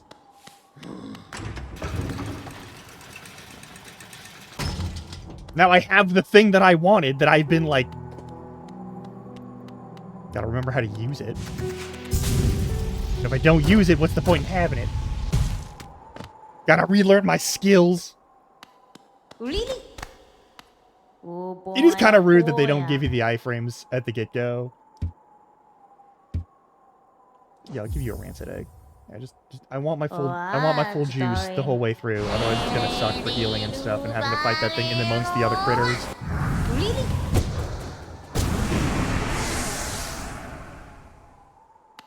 Really?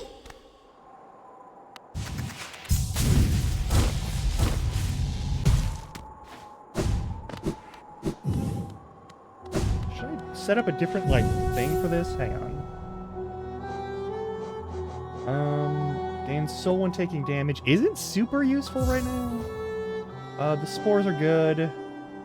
Reduces soul cost. Running speed is still fine. Is there any like...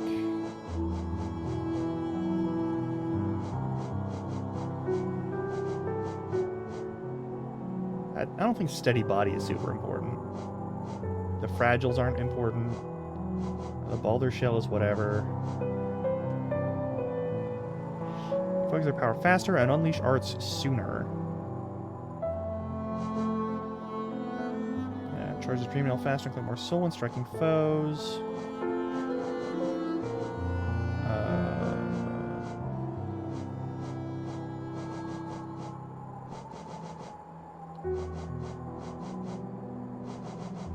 No, I guess that is the best one for this right now. Alright. Let's try it again.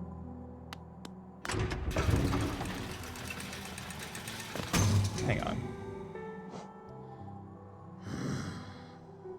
That zone. There isn't anything really nearby that we can do with it. Yeah, there aren't any like shortcuts or anything. It's just like it's that zone. So yeah. Queen's Gardens. This isn't the worst run back though. There is some platforming stuff, but it's really not that bad. It's just a matter of like the fact that I'm gonna have to use up. Oh god.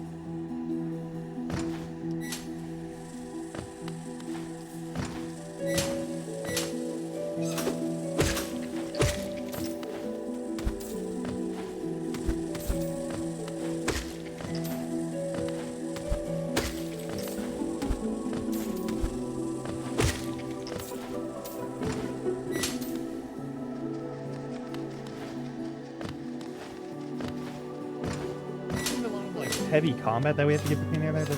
It's just kind of a lot of run back.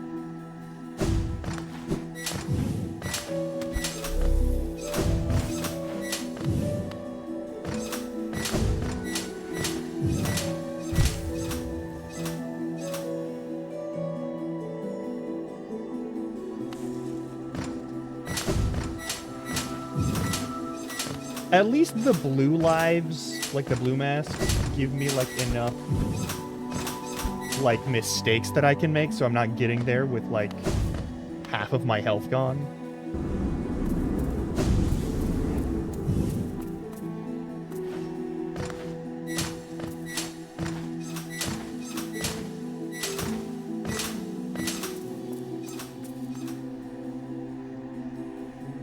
Okay, we're about to hit ad break. So, we're going to wait here, and then as soon as we get done with ad break, I'll be right back to get my ass handed to me by the Traitor Lord again. So that'll be cool. But we got to do ad break, so I will see you in roughly 3 minutes. I'm going to turn on the game chops for y'all. And then we're going to kill the Traitor Lord, however many tries it takes to do that, and then we're probably going to call it for the day. But, like, I want to at least get that motherfucker, right? All right, anyway. Running the ads. Stretch your legs, get water. Just because I got to run them doesn't mean you got to watch them. See you in a little bit.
The spouse Larkin returned home while ad break was going.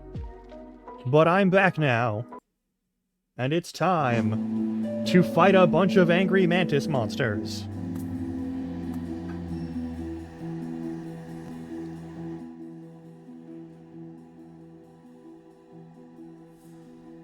Okay. Let's be careful with this.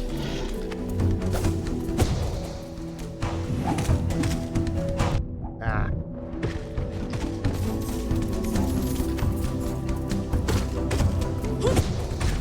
Nice. Hell yeah.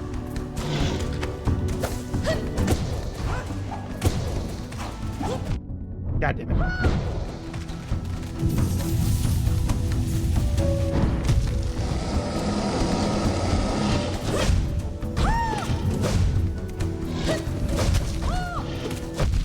Damn.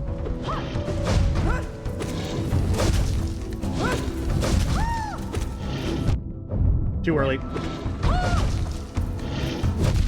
Damn it, Henry Zane. Fuck! Alright, whatever.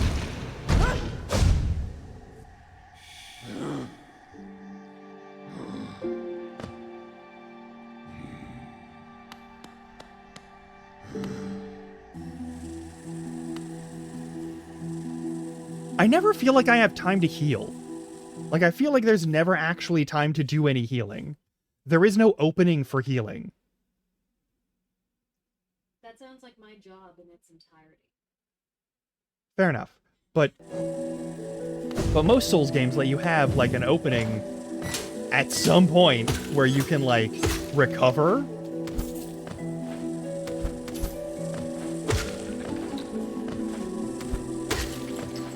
And, like, having 7 mistakes that I can make before I die fully is not great. It does not feel good. Alright, maybe I'll be able to do this. Start spending the eggs, I'll just fight the thing. It'll probably, like, do damage to me and make this even worse.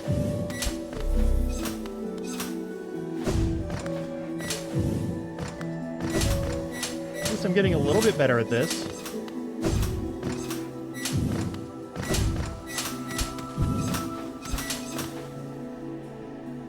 Getting a little better at the platforming. I'll never be great at it, but I'm getting better at it.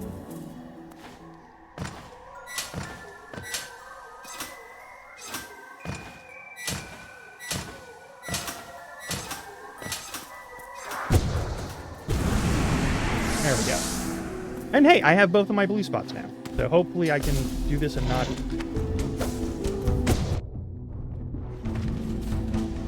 So much for that.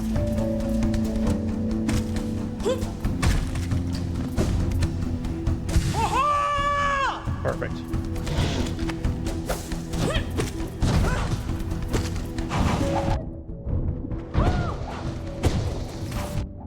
God damn it. Maybe... hang on.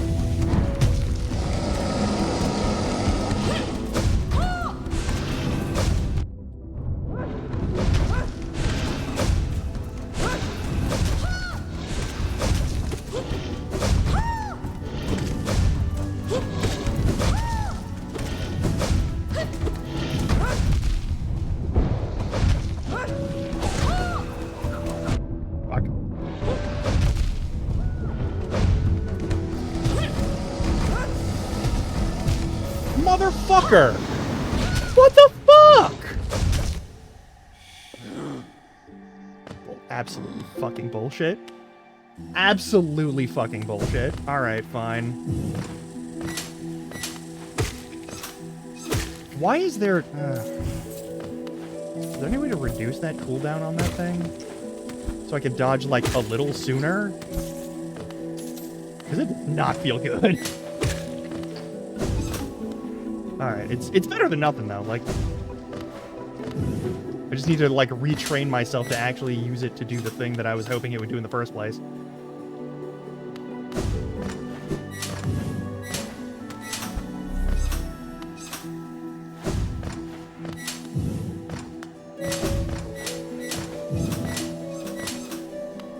this is doable. This is absolutely doable.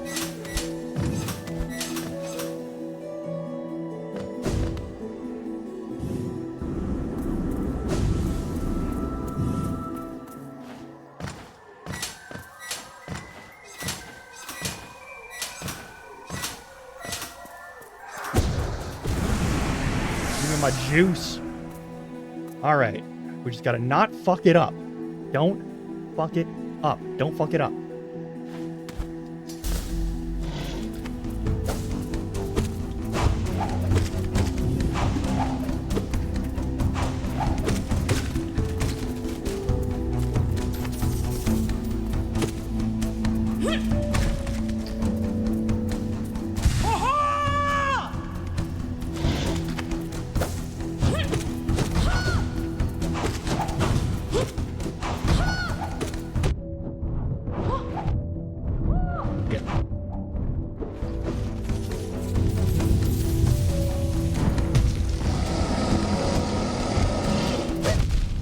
Fuck. Okay. Oh, you do 2 masks. Oh, that's fucked. So that's why I'm dying. That's why I'm dying so fast.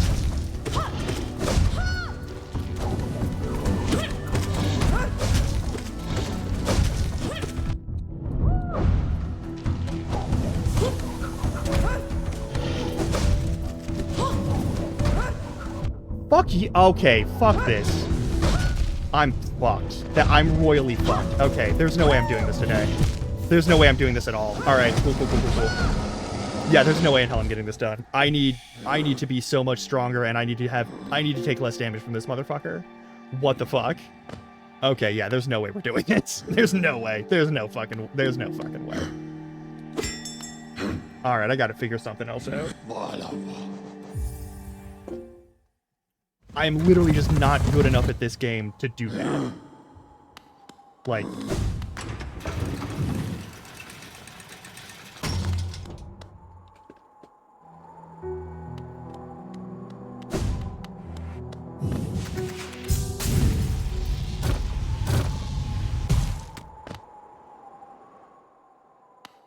Really? Maybe I can find some more mask things, or like... items, or something. I don't know. I don't know. What's darling? Really?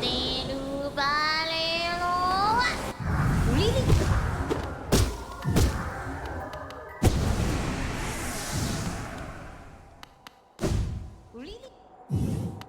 Alright.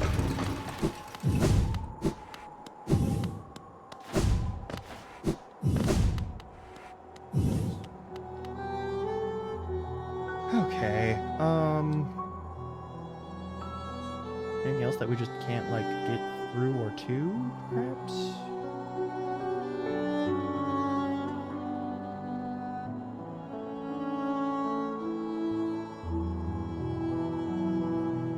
Yeah, I have 0 confidence in my ability to beat that thing. Like, if every hit is doing 2 masks of damage, then I get 4 mistakes, not... I get 4 mistakes, not like 7.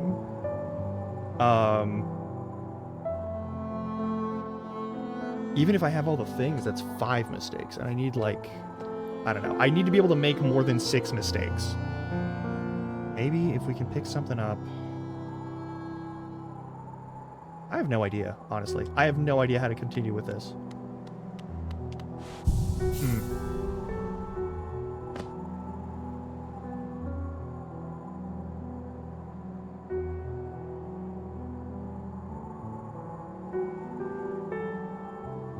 I'll have to figure something out.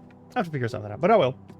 Let's, you know what? I need food. I need food so fucking badly. Maybe my brain would work better if I had food in me. Maybe? Maybe. Probably, right? Yeah, fuck it. Let's find somebody to raid. I think I know who I'm raiding, though. We'll raid into Braca. It's been a minute. Let's say hi to Braca.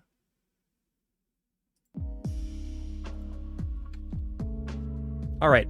I may or may not be streaming tomorrow. I will know by the end of tonight, though.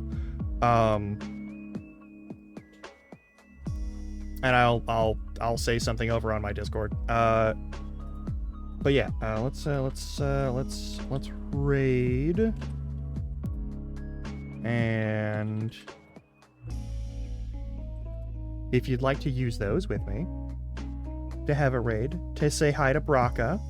I believe Brocka's playing Frostpunk, which is it's a very fun game.